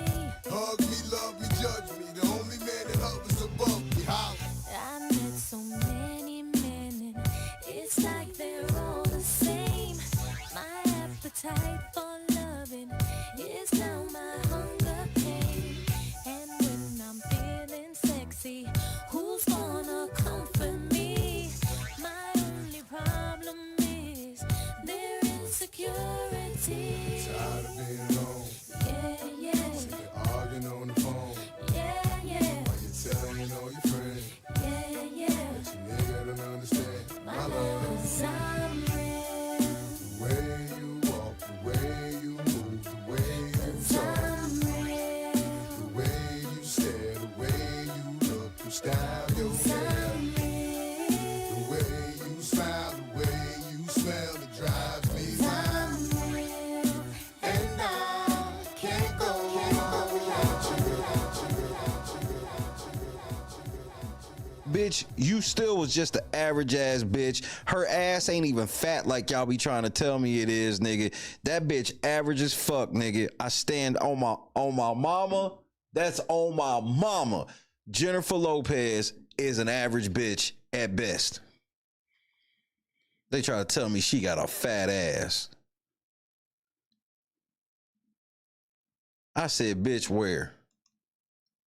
That her heart goes out to the victims, to the women that have come forward. If she doesn't want to use the word victims, her heart goes out to the women that have come forward. She hasn't done that. She's remained so tight-lipped about everything Diddy, and I get it. They broke up a very long time ago. She shouldn't have to pay for the mistakes he made, but at a certain point... I'm not giving her that benefit of the doubt. This the same bitch that had the pistol in her purse. After they shot a motherfucker. This is the bitch that, so no. She know what she doing. She's the original Cardi B. Her silence becomes deafening, I believe. You know, it's interesting that you mentioned the silence of Jennifer Lopez. Now I'm remembering the first trial I covered on Court TV, 2001, New York City, Diddy and the gun case. Jinx. That trial was all about when is J-Lo going to show up and what is she going to say? Because the limo driver is saying the gun belonged to Diddy. You know, Diddy's side is saying the gun belonged to the limo driver, and J-Lo was there as well. But she remained completely silent. She wasn't called by the prosecution. She wasn't called by the defense, and she said nothing at the time. Headcrack, do you expect we'll ever hear anything from J-Lo on any of this? Absolutely not. Like, Nope, not unless her name get put on some court papers. J-Lo is about preserving J-Lo and keeping J-Lo's ball pushing, because the thing is, J-Lo was the only person that could have kept Shine from going to prison. Because she literally was. There was a lot of people who was like, that's not the only person who had a gun that night, and that's not the person who shot that woman in the face that night. And J-Lo was hands off the whole situation. So I think there's a lot of... And they ain't even hold her feet to the fire, and they could have.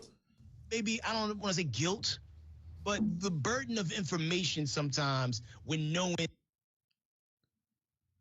Man, y'all niggas, this gas station internet. And you don't want to really get in the mix of that because that's going to bring your star down. And you already got enough on your plate that you're dealing with right then and there. So I don't think she ever going to say nothing. So, Perez, how would you gauge the list of A-listers who may have been at some of these parties through the years? Are they scared? Are they wondering, or do you think that they already know that they're on some list that this plaintiff's attorney has? The question isn't who went to a Diddy party. The question is who didn't go. Yeah, they did release her immediately, but the crazy thing is they could have really pressed that girl. Somebody got shot in the fucking face. Go to a Diddy party. He was known for the parties he threw. However, yeah, I've never seen Perez look like this. Federal prosecutors allege are not wrongdoings that happen at these larger scale events that he would throw at his homes across the United States, but what went down at these freak-offs with people against their will. And I'm not even sure if this one case with Jay-Z, I'm not certain of the validity of those claims. It could be true, it could not be true. But Cassie, in her lawsuit against Diddy, which really got the ball rolling with everything, she didn't mention any other celebrities. She just mentioned professional S workers, hired companions, if you will. And that's been levied against Diddy, transportation of adult lines. So it's possible that no other celebrities were involved in these freak-offs. It's possible. It's possible that all along it could have just been like Jay, Diddy, and Beyonce was probably sacrificing bitches for dousing them hoes in chicken blood, whatever type of witch rituals that hoe be doing. And then it's also possible that they were. I'm sure a good lawyer would say, as Diddy's lawyer has said repeatedly, that all of these interactions were consensual, and they could argue, I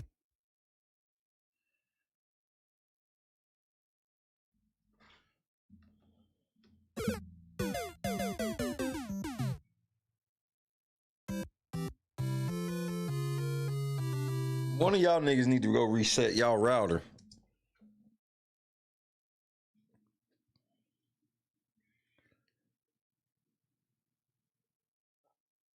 because they have evidence.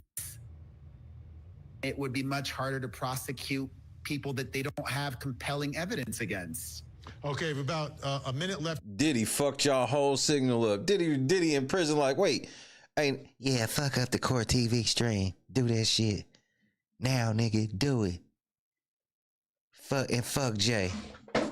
Hey, at midnight, I want y'all niggas to play Ether 44 times in a row. Here, so 30 seconds each to answer this same question. And I'll start with you, Headcrack. Do you think this is the beginning of people coming out against Jay-Z, or do you think this is actually the end of it?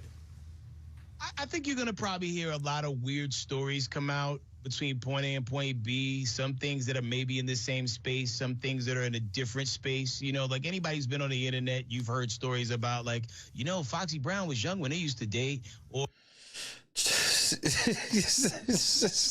Church out. So all y'all niggas be acting like, bro, there's rumors and then there's like everybody know. Because normally when a rumor gets to a point where everybody know, that's when the person comes out and goes, that shit's a rumor, and proves it. Jay got a whole bunch of shit that, nope, he just waited it out and then people stopped talking about it. Or how old Beyonce when they really got together, So they're going to try to paint a picture, and, will that picture stick? It's hard to say. So, it stuck with you. I guess as they say, time will reveal. What are your thoughts, Perez, Is this the end of it, like one and done, or do you think there's going to be several women or a lot of women coming forward relative to Jay-Z? I think what's going to happen now is a magnifying glass is going to go over all of the rumors that have already gone very viral, but the mainstream media. There's even been a rumor that Nigga, is this Hitler throwing up West Side? What the fuck racist ass shit going on in this motherfucker picture? Nah, he got too many waves on the side. So is this George Washington throwing up West Side in this picture? Jay-Z had an ex-girlfriend of his that he was cheating on Beyonce with murdered. I don't believe that to be true, but conspiracy theorists and the rumors that have been around in the past are going to gain. Okay, we don't have to go so far as murder, right? Why did Solange beat that nigga ass in that motherfucking in the elevator? Huh?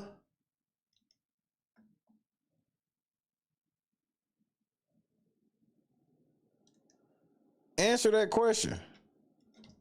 Traction again, and we'll see if any of those many end up being real or not. All right, I was just given extra time, so I have one more question again for both of you. And I'll start with Head Crack. What are your thoughts about where the world of social media is going to go on this? It's turned on Diddy, but where's it going to go? Oh, it's a bloodbath out there. I was reading comments, when the story broke yesterday, and there's a lot of people was like, I knew it, or Jaguar Wright was right. There's a lot of people for. Hey, nigga, bro, I'm not giving Jag credit. Jaguar Wright is just somebody that was around when people like me were around and shit like that. They remember the stories. They remember the shit. It wasn't like she's never really giving y'all no information that I didn't already know. I haven't heard nothing and seen nothing confirmed by her. I'm being honest. I'm not saying that shit trying to be funny or trying to be a dick. I'm being dead ass serious. For whatever reason, are not Jay-Z fans and have not been Jay-Z fans for a long time. I know people who refuse to subscribe to Tidal because he was behind it. Yeah, when Beyonce claimed she was pregnant but bent over and it was like somehow the baby completely folded in half like a deflated basketball. They had the way more superior sound and paid artists better, but they just didn't want to align themselves with them. So I think sometimes when you get high enough on a pedestal, it's so much easier to pick up rocks and throw them at you and try to take you down because for whatever reason, they just don't rock with the person that's on top. And, I see some people like, rooting for his downfall, and I see some people saying, this is preposterous, and we're cheering for him. You know what I mean? Or we don't believe none of this. So we'll see what happens once they, I really ain't heard anybody fully defend Jay-Z outside of mainstream hip hop media. Like the motherfucking Charlemagne Breakfast Club types.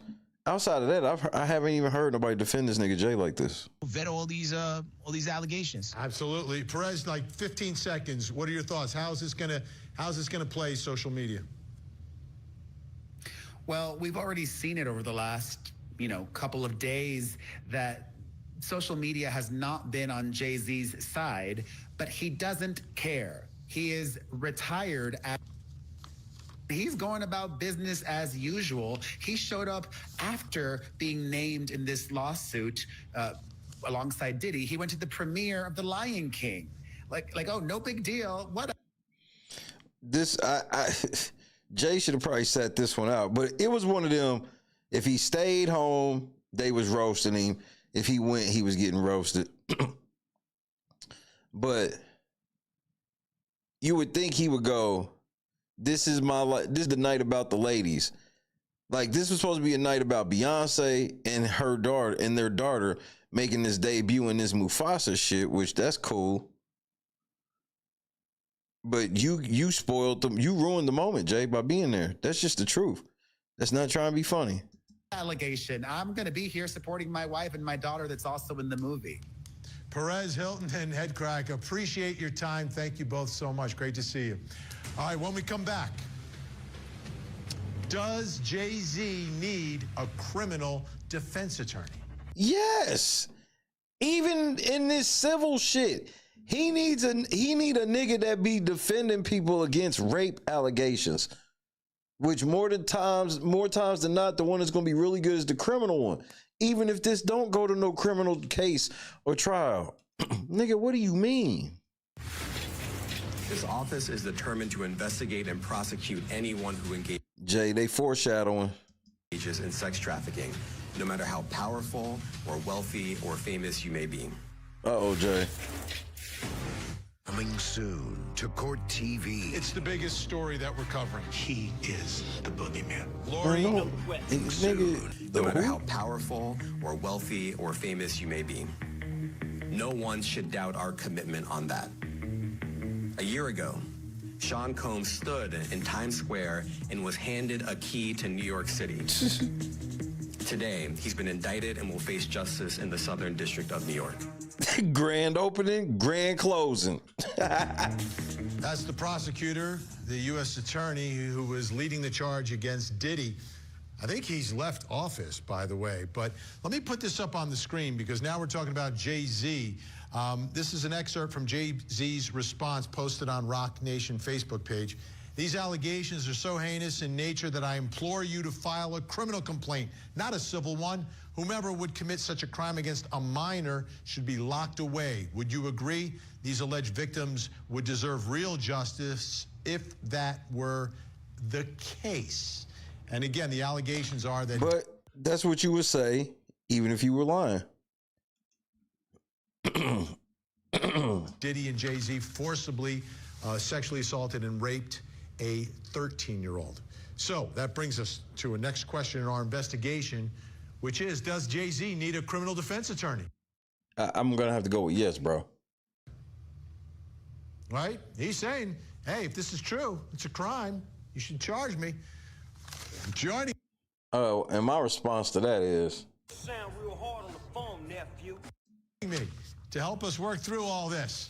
Criminal defense attorney and special prosecutor in Texas, Brian Weiss. Brian, great to see you tonight. Let me ask you. He's not Casey Anthony. not Jose Baez or Casey Anthony. I'm shitty. Does Jay-Z need a criminal defense attorney? Absolutely, Chaluch. Make no mistake. Having a criminal defense attorney in this situation is like having the insurance policy that you hope you never need to cash in, but you're awfully glad that you do. I've seen so many high-profile defendants go forth in what could initially be a civil matter that eventually reaches DEFCON 1 as a criminal matter, and they're jammed up because they spit them bars. Didn't have somebody by their side early on. Make no mistake, Vinny, Alex Spiro is, as they say in the mob, a made guy. He made his bones in the Manhattan DA's office prosecuting the dating game killer. He's somebody who's represented all manner of high-profile defendants in civil cases, but he's also done it well in the criminal form. He's represented Alec Baldwin. He walked him out of the courtroom in New Mexico in the Rust manslaughter prosecution. He was part of the... I mean, but that was just a little different. This is not being alleged that it was supposed to be a prop gun, turned out to be a real gun and kill somebody. This is a little different, just a tad. Robert Kraft defense team in Florida for the solicitation case. And he represents, perhaps most famously of all, New York City Mayor Eric Adams in his ongoing federal indictment. Being able to be the kind of civil litigator that Alex is, combined with his criminal experience, is like being Shohei, going both ways and doing it well. Shout out to Shohei. So how does this work? Civil cases, there are depositions. You have to sit down. You have to answer questions hours at a time. But it's a case and allegations that could potentially lead to some criminal charges. I know there's. Yeah, but here's the thing, P. Fox. The reason why it makes me laugh is First of all, Jose Baez got Casey Anthony off. We can start there. And it wasn't no bullshit. It wasn't no fluke either if you watch the shit. But Jay-Z would never dumpster dive like that. He would look at Jose Baez as dumpster diving. Statute of limitations issues as well, because these things go back years. But we saw what they did in the Diddy investigation with the RICO, creating. Jay would rather take a high-priced lawyer that ain't shit than somebody lowbrow. Charges involving or alleging a criminal enterprise. So is there some danger here for Jay-Z? You know what I learned, Vin? You can never go wrong agreeing with the host. You're absolutely right. Look, we saw what happened in Diddy, but I've also seen it in other cases. Why? Because sometimes investigators on the civil side have the time and the energy and the bandwidth to do the kind of investigation that sometimes law enforcement is unable or unwilling to undertake. You never know what it is that the Southern District prosecutors have at their disposal. Look, anybody who's ever binge watched Billions knows there's a reason they're called the Sovereign District. The prosecutors in that office in Foley Square are the baddest, boldest, and best at what they do. They are quite literally the toughest kids in the schoolyard. And you don't know what it is that they have at their disposal. And make no mistake, the U.S. attorney, who I don't think has resigned quite yet, but will likely be replaced, has made it clear, we don't care who you are, we don't care what you do. If you've done something wrong, you can run, but you can't hide, Vin. All right, you've got about 15 seconds here, Brian. What is your prediction as to how this goes for Jay-Z? Is this just one civil suit? Is he going to be able to get it dismissed, or is this a problem? I think that when his head hits the pillow tonight, Jay-Z needs to be concerned with who's on the other side. Back to the identity, bro. Y'all all want to know who that chick is. Alex Sparrow's a great lawyer, but so is Tony Buzbee. Tony Buzbee's the guy that you want watching your back in a rumble. Forget about Riff and Bernardo. He is the real deal. And there's a saying in East Texas that a lot of lawyers have a lion's mouth and a hummingbird's behind. That means they won't go to trial.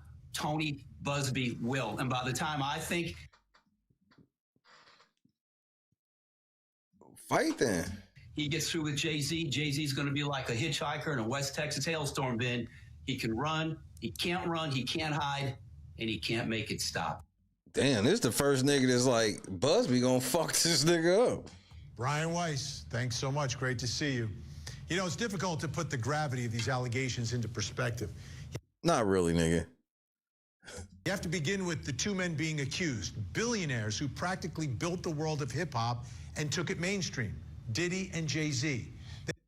Yeah, he did word that funny to the motherfucker, Joseph. And the allegations that are so horrific and beyond anyone's sense of decency. But right now, Diddy and Jay-Z are in two different boats. Diddy's locked up and may never be free. Jay-Z's being sued for money and says he's going to fight it.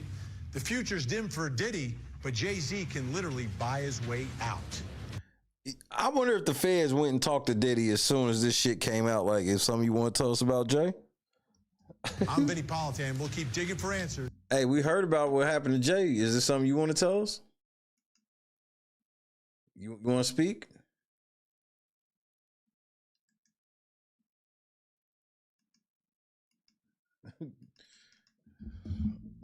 You got something you want to say? Huh? Huh? We got to go over two short stories right quick. First of all, we got to go see D. Oberon. Because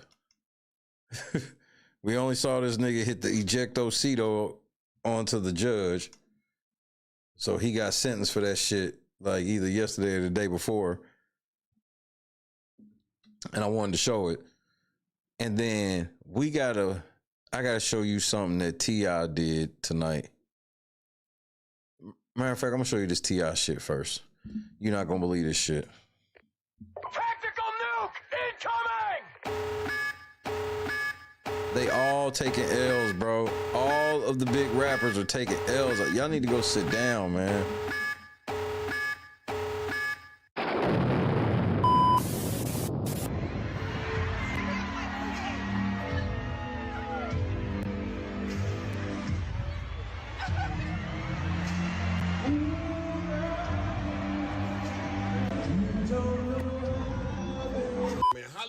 folks do strange things. I'm not gonna say it's the fame. I'm gonna say it's Hollywood. If I ever get to acting strange, you two family, y'all ain't gonna never see me wearing no off-the-top shirt. I ain't never gonna paint my nails. Hey, ain't nothing.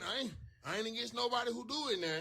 Just ain't gonna see me do it, bro. I'm too old school. There's certain things that I just cannot agree with. I got an old soul, fam. Bro, I got an old soul from Arkansas. Certain things we can't get jiggy with. I never, ever get jiggy with letting Salt Bae putting meat in my mouth. Pause, no Diddy. Never. I don't play them type of games. I don't play them type of games. I don't really like being touched near my rear end during intercourse. It's uncomfortable. Don't touch me down there. In fact, I don't even like being touched on the small part of my back.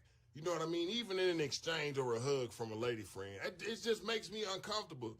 I don't like when you go to church, them old ladies like to hug you like, hey, pineapple. I got boundaries, and I'm just a little uncomfortable than most people are with certain things. And here it is today, YouTube family. As y'all already know, Usher Raymond loves, you see what I'm saying, the sachet, a cherry in a woman's mouth, right? Disrespectfully in front of the man, by the way. Tiny and T.I. Now, this is the second time I had to speak about these folks this week. Now, like I say, everybody got their own personal preference. I can't too much judge folks. I just look at it. You know, hey, that's what you like to do. That's what you like to do. Now, as y'all already know, earlier on this week, I reported that Whack 100 came to the internet on Clubhouse, him and Ray J actually, and they let it be known that T.I. was trying to get Ray J to trade women with him. No, bro. Tiny. Hey, No kids talk did about he? that. Yes or no, bro? Hey, Ray, did T.I. want you to f his bro? Yes or no? Now, like I said, they do strange things in Hollywood. If I ever get to acting strange, y'all please let me know. I doubt that I will. They do some strange things. Do strange things. And I don't judge them. It is what it is. Now, as y'all already know, Usher Raymond has this thing that he likes to do when he goes to shows. He likes to, see what I'm saying, pop it. Then somehow, some way, I don't know how this cherry end up in his hand, but somehow, some way, he got it projected to where by the time he turn around after the roll, he got a whole cherry in his hand. And hold on, 9 times out of 10, he finna walk up on somebody's lady, right? But Tiny and Tip was there. This the difference. Tiny and Tip was there. Now, the king in the building, you gotta have some respect for the king now. Listen, man, I know people say, let's just run the content.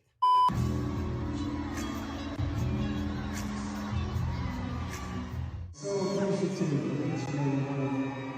you guys, you can show us to be anywhere. Nigga, what is this demon ass outfit you got on? Yo, the devil's in full effect. The world you chose to be here with me tonight.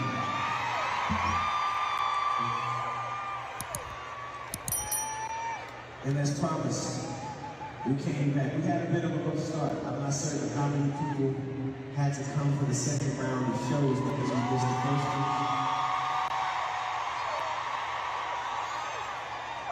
I'm sorry for any inconvenience I may have caused you. But I want to tell you I appreciate you. The prayers, the roses, and all the love that was given to help me get back on my feet. To do this amazing past, present, future tour that we had. And this would be the 5th of 6 shows that we're going to play here in Atlanta. I'm so happy to be able to make it here successfully. You know, Atlanta has given me so much. Somebody, say this, and put some chairs on. Right side of the hospital.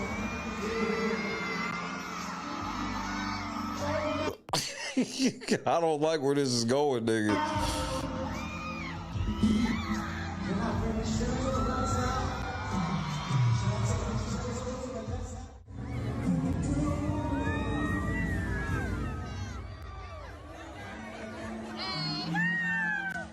Yeah, come on.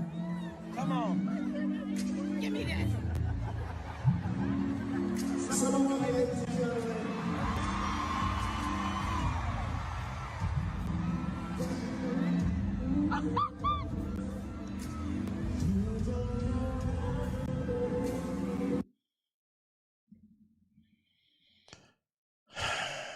She belongs to the streets.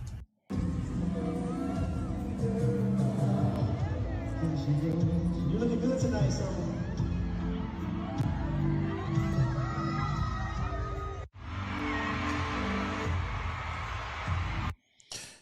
Now, T.I. Now, T.I. I know you're not going to let this nigga drape this cherry scrotum across your wife's tongue. I know you not.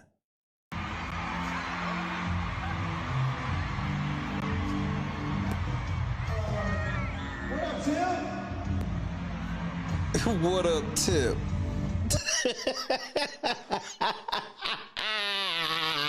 The utter disrespect, nigga. Like, you not getting ready to tell me what's up and then drape these cherries like a nutsack across my girl's mouth, nigga. Have you lost your fucking mind?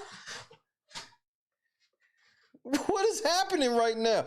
Nigga, I thought T.I. was the nigga that didn't go for this. You might see me in the streets, but nigga, you don't know me. Obviously, we don't. You live in your lyrics. And she's anything but tiny, nigga. Oh my, what the fuck is going? Oh my Lord, bro. She done fell the fuck off, nigga. Escape was 45 years ago, nigga.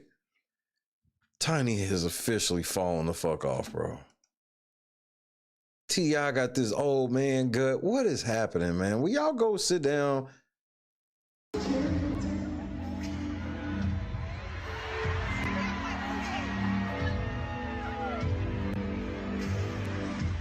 Yeah, go ahead, nigga. Yeah, put the cherry in her mouth, nigga. Yeah, nigga, go ahead. Weak ass nigga. T.I., you weak as fuck, nigga. Yeah, this has to be a humiliation ritual. T.I. getting ready to get that bag, nigga. Go ahead, baby. We getting ready to get this bag, nigga. Let him drape these nuts across. From the streets did she emerge, into the street she will return. From the streets did she emerge, into the street she will return. From the streets did she emerge, into the street she will return. She belongs to the streets.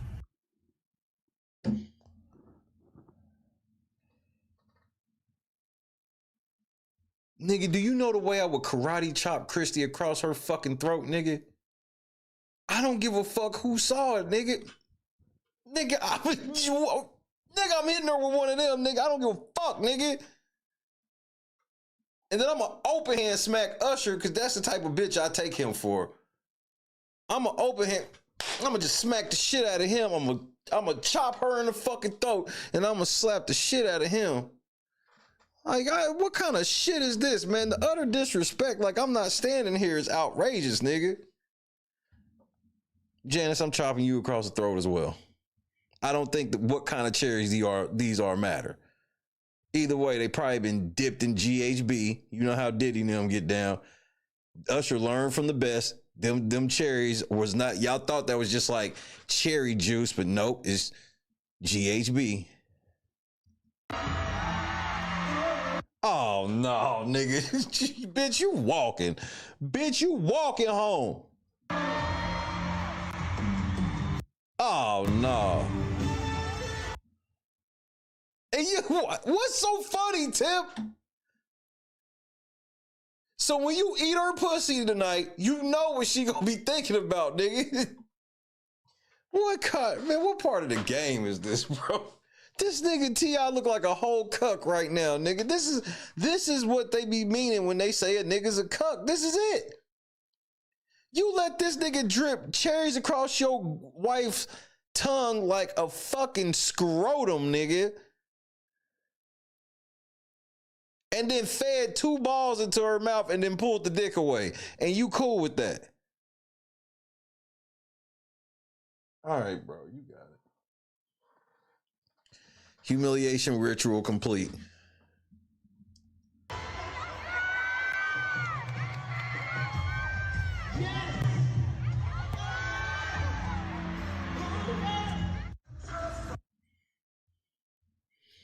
No, nigga. Hey, no, nigga. T.I., you bugging, bro. You been in Hollywood too long, nigga. You know what? If T.I. comedy career take off now, you know why. So mark this date. If T.I. comedy career take off in 2025, is because shit, Usher probably gonna shit on Tiny tonight. He gonna shit all Usher way past fucking bitches. Like he's shitting and pissing on hoes at a minimum. So T.I., you willing to get your comedy career started by letting Usher shit on your bitch?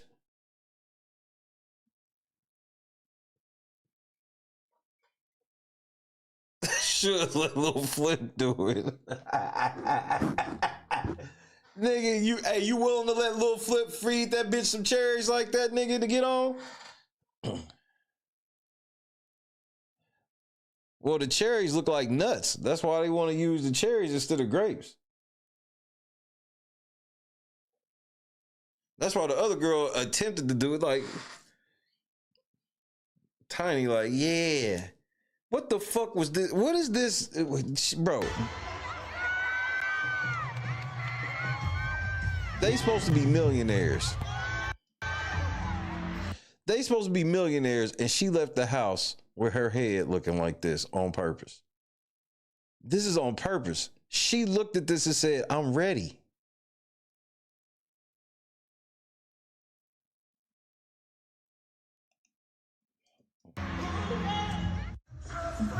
If I get to wearing, I can't do it, bro.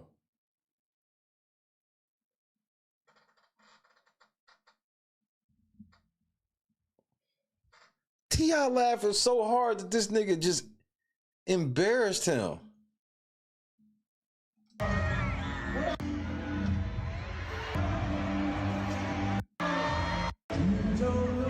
Yeah, turn around, take this dick.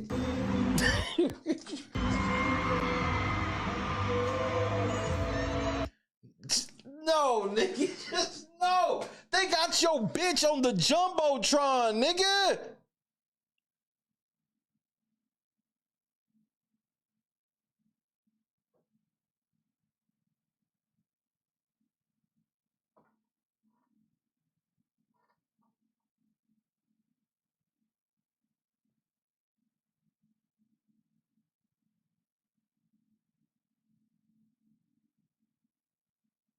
Is that your bitch, bro?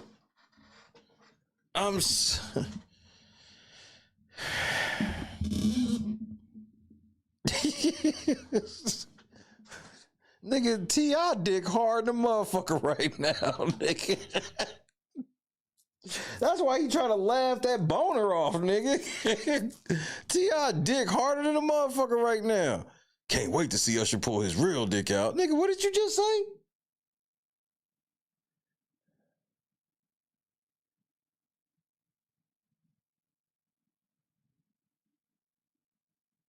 You can have whatever you like. Say that you can have whatever you like. Hey. Stacks on me. Patron on ice. Bro, y'all niggas is too rich, bro.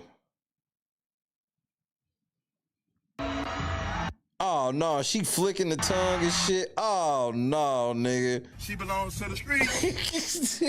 No. No, nigga. No. T.I., man.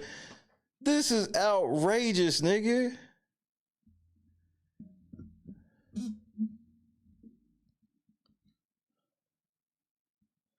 They weirdo rich. Yeah, this is too rich, man.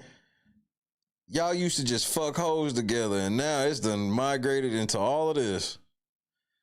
Y'all was fucking some bitches together every now and again. Now this is what y'all on. And then you wonder why King be acting out. Now King got to turn on the internet and see his mama having some nuts dripped across her tongue, nigga. And y'all wonder why. That's why I stand on business. This is why I be standing on business. Shit like this, I stand on business. You know I stand on business. Why would you embarrass me like that? Y'all know I stand on business.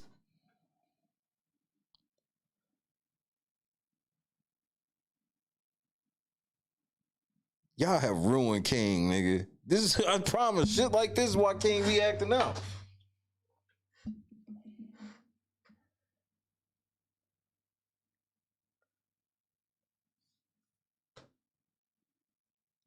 I can get over my girl fucking a lot of celebrities. Usher's not one of them. You can't fuck a nigga that's nasty like this and think it and disrespectful and think you coming back to my house. I'm chopping you in. Fellas, she do this shit, chop her in the throat, nigga. You might spend the night in the tank, get you a lawyer, you be fine, nigga. Chop that bitch in the throat, nigga. Right in her shit.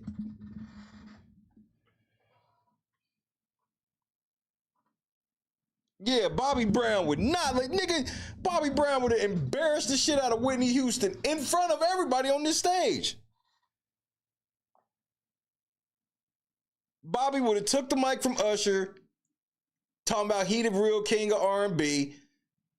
His fat ass would have been dancing and tired within 1-8 count.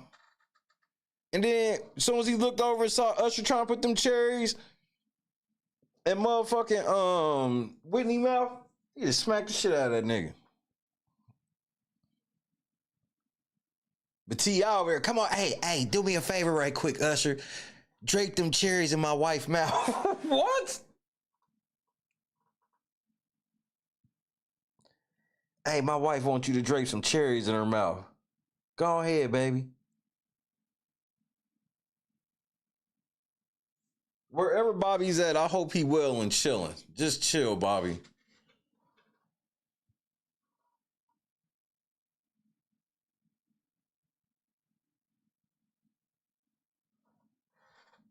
She belongs to the streets. This is outrageous. So Diddy in jail.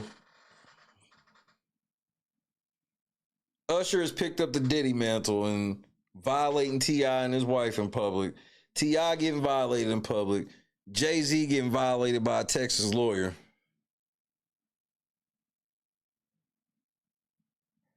Hey, when all you Port Arthur rappers gonna stand up and be like, Buzbee full of shit? Y'all niggas is from Texas, nigga. Where you Port Arthur niggas, Sauce Walker, and the rest of you Houston niggas, where y'all niggas at? Stand up and say that this nigga Buzbee be lying. Oh, wait.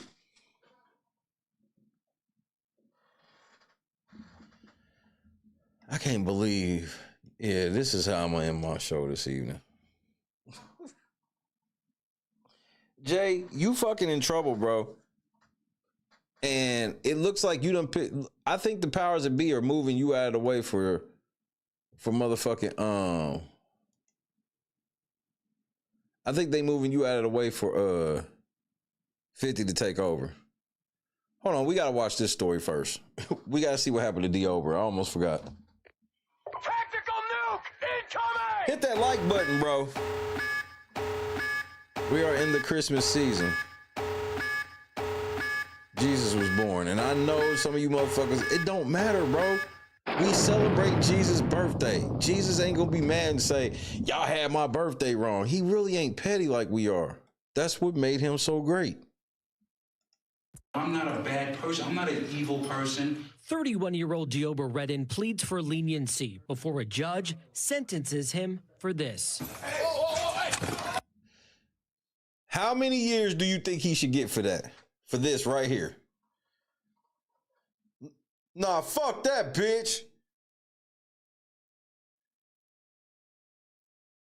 How long should he go to prison, if at all? Now I will tell you this: if ever you could sell me on somebody had a psychotic break, this is it. What else do you call this? That's a psychotic break.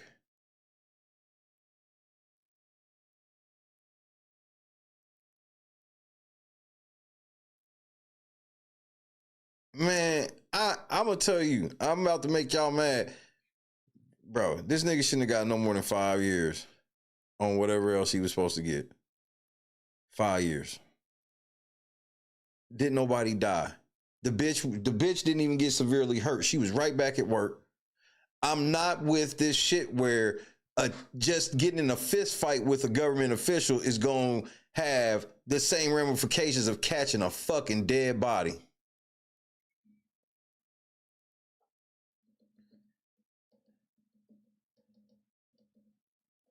I don't want that precedent. I don't want that precedent to where, because had he jumped over some shit and beat my ass, they wouldn't have gave this nigga what they getting ready to give him. An attack on District Court Judge Mary Kay Holthus as she sentenced him in January on a charge of attempted battery. Reeden running up and jumping. I mean, this nigga got springs over Holthus's bench. I'm not making excuses for my actions. I'm saying I'm not a bad person. And I know that I did not intend to kill Mary Kay Holthus. I know I cared about her well-being. Holthus and a courtroom marshal both injured in the attack, leading prosecutors to charge Reeden with attempted murder during. What?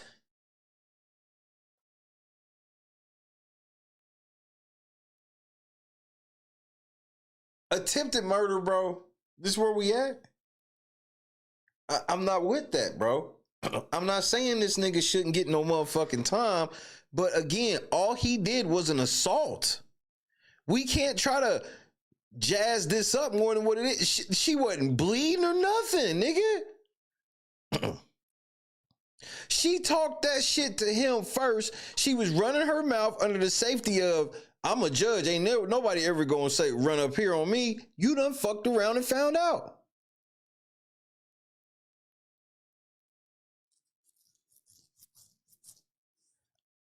Like, this is it's an assault. Assault, maybe hitting with a resisting. Attempted murder, no, I'm not agreeing to that. No, the answer is no. Trial in September, Reeden agreed to plead guilty with the stipulation he's mentally ill. I saw nothing but red, and I don't remember doing anything except for jumping on top of her and doing this to her robe. I was like, why are you doing this to me? That's what I wanted to ask her, if I think I have to believe that, because if he wanted to really fuck her up when he hopped over, they was on his back. He could have got 2 or 3 punches off and fucked her up. He didn't. So I believe that. I do think he had a mental break. He went in there thinking that he was going to get one more chance. He ended up getting what, like 18 months or some shit like that. He got like 2 years and he fucking snapped. And this ain't me saying that, hey, I think he should still get, oh, you had a mental break? Cool. That cost you 3-5. Attempted murder, y'all niggas are crazy. I know myself, but I'm not really sure. He made a conscious decision to kill me and made every effort to succeed. What? Nah, nigga. No. Y'all can't go for this, bro. If he had his way, he'd be facing a sentence of life without the possibility of parole for murder. Prosecutors reading a statement. You was about to die, nigga. Stop, nigga. Y'all trifling, bro. This is gross. And from Holthus during Tuesday's sentencing, Reeden crying as his attorney explained his client's years-long battle with schizophrenia. So wait. If it's documented in any way this nigga has schizophrenia, fuck all of you niggas.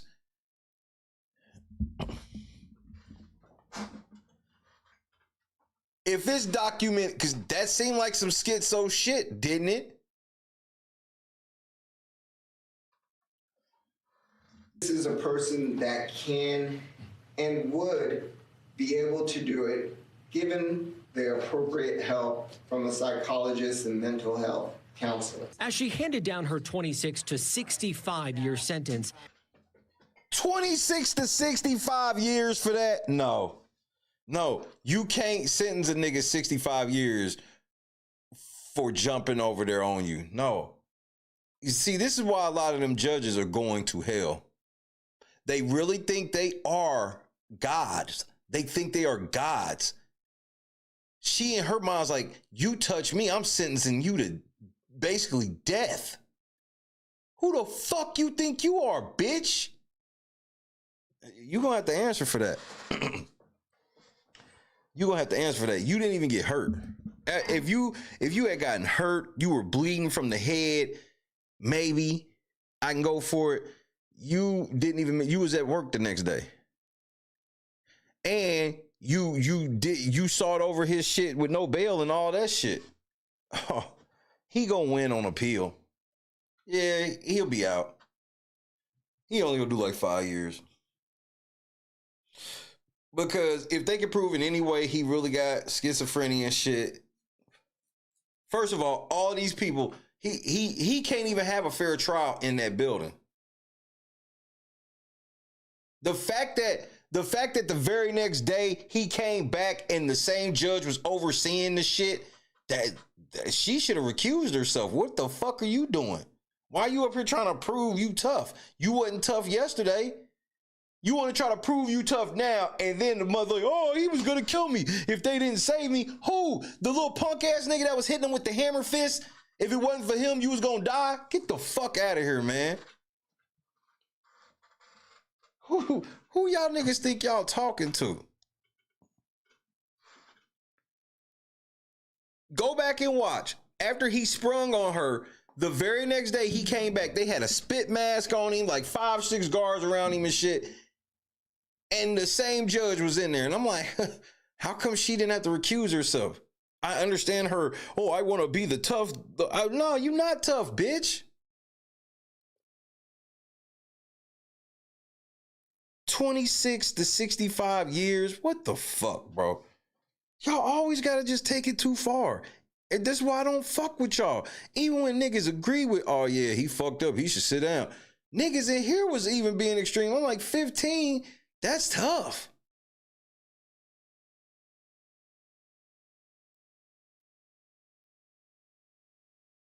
$65 years is outrageous, bro. You are not God.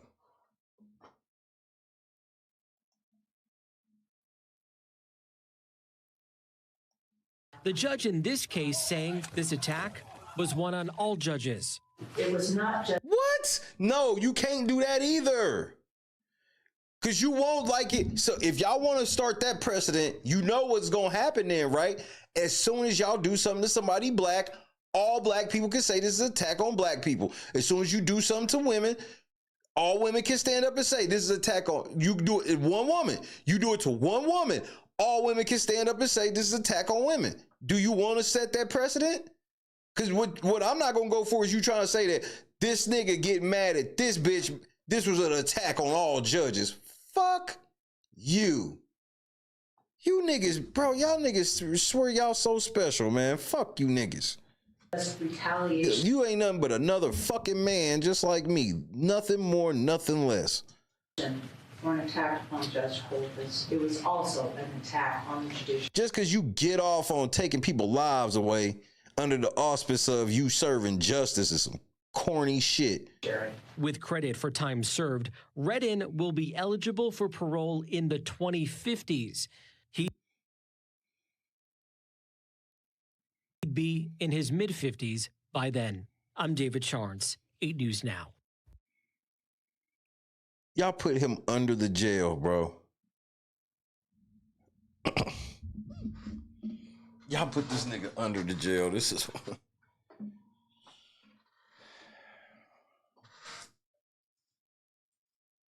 under the month. They lifted the jail up and swept him up under there like dirt up under a rug, nigga.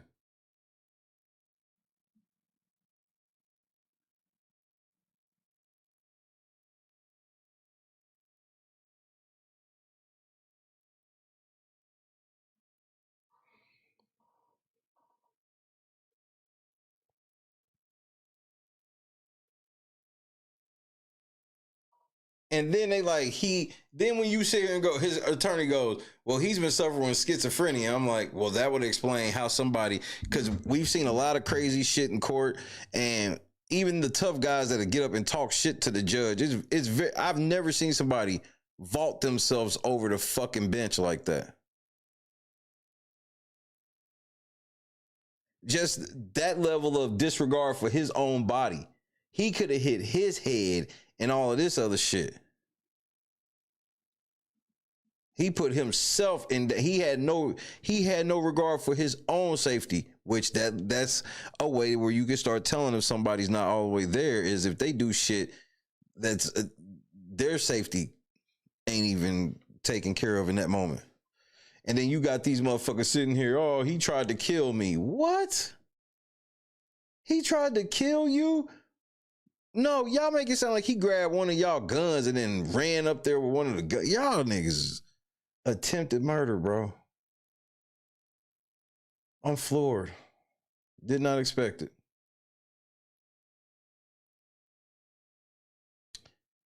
Can't say I expected it.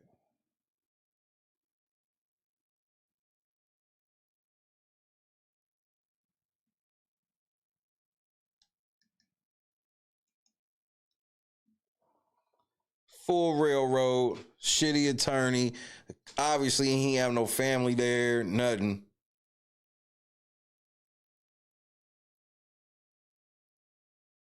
They talk about how bad of a place prison is, and then somebody gets sentenced to prison and freaks the fuck out because they probably haven't been there before, and that's surprising to people. And I'm like, how the fuck is this? I don't understand how this is surprising.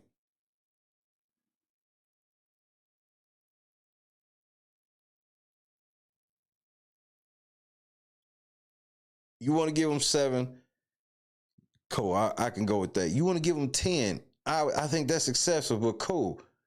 Giving him what I would expect you to give somebody guilty of first-degree murder. We not even a manslaughter, like an accidental killing and shit like that, for being careless or some shit like that. I don't even think that is worth 25 some years. That's loss of life. This motherfucker didn't even have a fucking, no blood came from their body and hit this nigga with attempted murder without a weapon. Is wild. I thought you could only really try to hit somebody with an attempted murder with no weapon if you really beat a motherfucker ass. They have set precedent to where you can get an attempted murder charge without even hurting somebody. And you didn't like shoot at them or nothing. It ain't like you shot bullets over there and missed.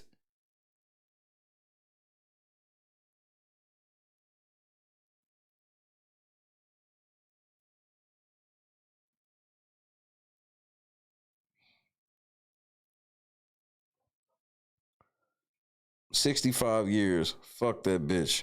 That's how I feel about that judge. Fuck you, bitch.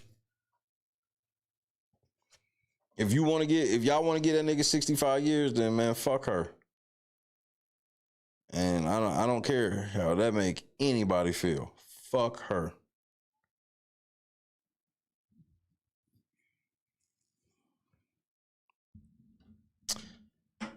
But that's how I end the stream.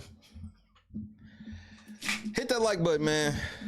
I'm getting the fuck up out of here, man. Say goodnight to your boy.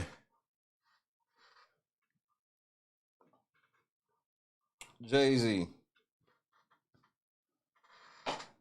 I feel like the end is near, cousin.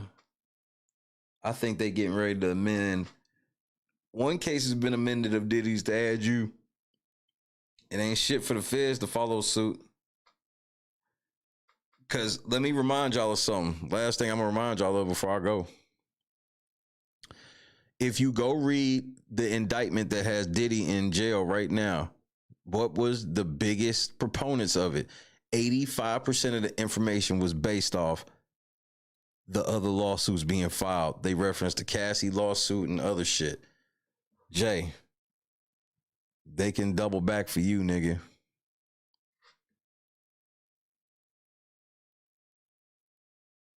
Scott Johnson, Clee, no camel. Diggity, Carrie, Javon Barksdale, A-Dub, Rain, Jerry, Regina. Oh, Kendra, we made history today. It was a great day. Big, Dom, Donis, Diggity, Janice, Bob. Sure, Bob is long gone. Joy, Josu. Oh, another one down. Check this shit out, though, Jay. I'm on your neck. Because we gonna go over the your entire interview with Roger Goodell tomorrow, where you said we done kneeling. Even though I got you also saying that he should kneel. Jay-Z, you a fucking liar like everybody else, bro. But then again, I'm probably lying. God is great. God is great. Shout out to the replay crew. If you made it this far, you truly replay. I fucks with you. I'll see y'all here in a little bit. It's less than 2 weeks till Christmas. I hope you're ready. If not, well, you got a few days. I sat there and watched your ass eat a whole meal. Peace out, P. Fox, Lennox. You had a fucking box of pizza, a slab of ribs with a side of large fries, but ain't offered me shit though. After I just got you from the hospital last night. Oh, that shit ain't scared you, huh? But you just want to keep stuffing shit down your mouth. I just want to go back. You want somebody to feel sorry, but you keep eating honey buns and shit under your bed. Yeah, I saw you last night trying to sneak them under there. I don't know how you got down, but I saw you. Where? Where? What the fuck you mean where? Oh, your big ass wanna play slow. All right. Peace out, DJ. Tell me what the fuck this is, then, right here. Honey buns and shit. Oatmeal cream pie. What else you got under this motherfucker? Twinkies and shit. Stop yelling at me. Stop yelling at you. Your kids in there, we in this bitch hungry. They ain't eating shit. And you say, all right. No extra shit up, man. I ain't feeding your big ass no more, dog. Hey, baby. Me and the kids about to go to Burger King. You want some?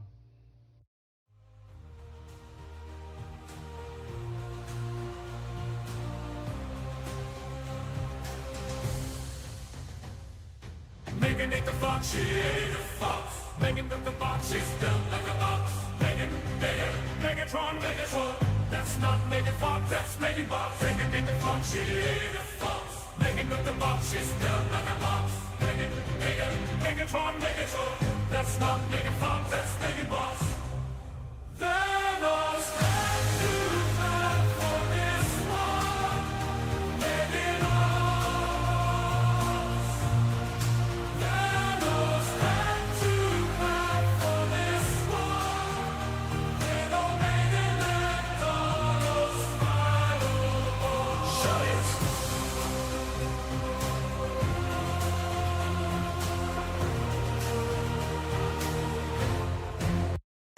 Y'all see it? Yeah. That's what it is. Best hands in the world. Epidemic. Y'all be playing with me. Come taste it yourself. See all that butter? Deliciousness. Y'all want to know the secret so bad about it? A little bit more. A little bit more. And this is why big backing is an epidemic. This is why big backing is an epidemic. I had to take a shot of insulin. Get some insulin from somebody else to finish watching this video. Y'all swear y'all be cooking. You got a whole 40-pound bag of sugar on 3 pans of yams. Talking about you see it. We see it. We see diabetes. We see gout, cavities in all teeth, hypertension, headaches, limb amputations, the big arm disease. I don't know what they call it, but just big arms. And if you can spread sugar like that, it's too much. Talking about it in a little bit more. That's enough. Jesus said that was enough. It's more than enough. It's abundant. You cooking up disease at this point. I wouldn't eat them yams with somebody else's mouth. We gotta do better. We gotta stop this mess.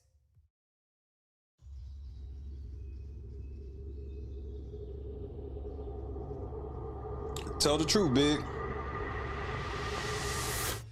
Yo, what's going on, boys? How are you? Yo, dab me up. Hey, all right, damn. What part of the city are you from? Yo, What's up? there, brother. Hey, Yeah. What's up? Yeah. You guys ready for this? Take this. Oh, all right, sick. Why don't you guys come inside? Don't ski. These are the guys. I'm Octavius Gray. And I'm Steve. Steve LeVois. So okay, I have vape in here, right?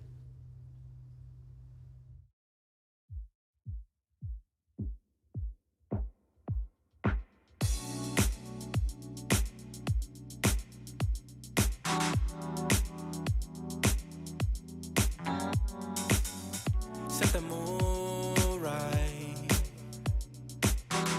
Pick you up, baby, I'm looking so fly.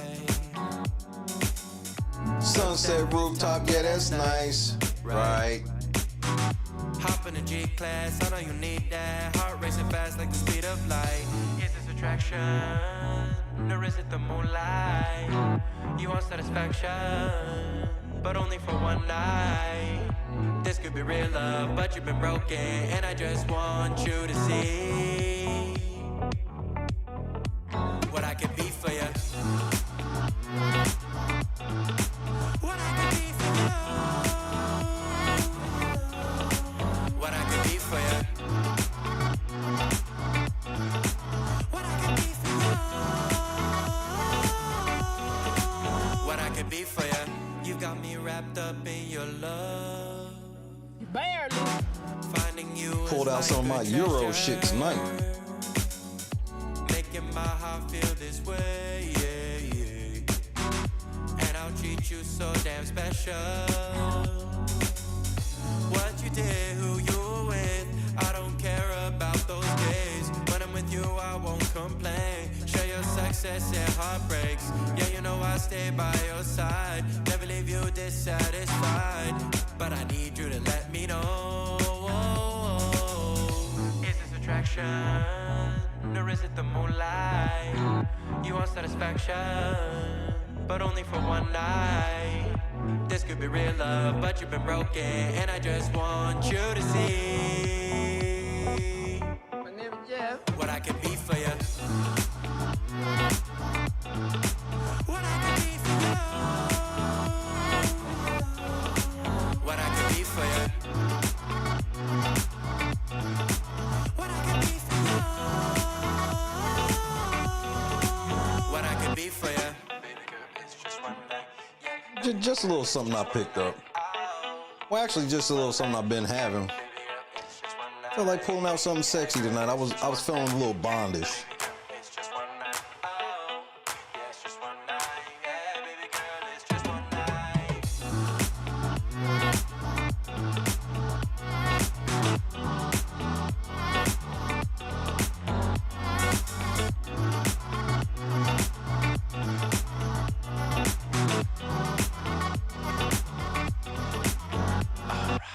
Crushed it. God is great. I wish you were listening to that shit, Jay. But you wanted to be on Demon Time.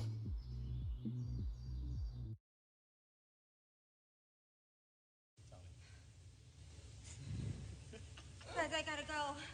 You got it, I don't want Jess. to hurt myself. You got a pee? It's all right. No, You got it, Jess. you gotta go, girl. Let go. I don't even want to fall. Turn to the side. You're okay. Just Good. land right on that booty, girl. Just put your legs out Turn and to the pull on side. your booty. Jess, you're amazing. You got it. You got it. You got it. Turn to the side. Just let go and turn. Like you're laying in bed. Yep. Like you're jumping onto your bed on your side. Just let go and turn to the side. Shut your eyes. You got it, my love. Just turn to the side. You're okay.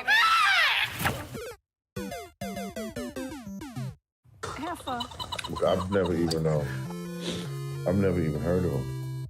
I'm petty.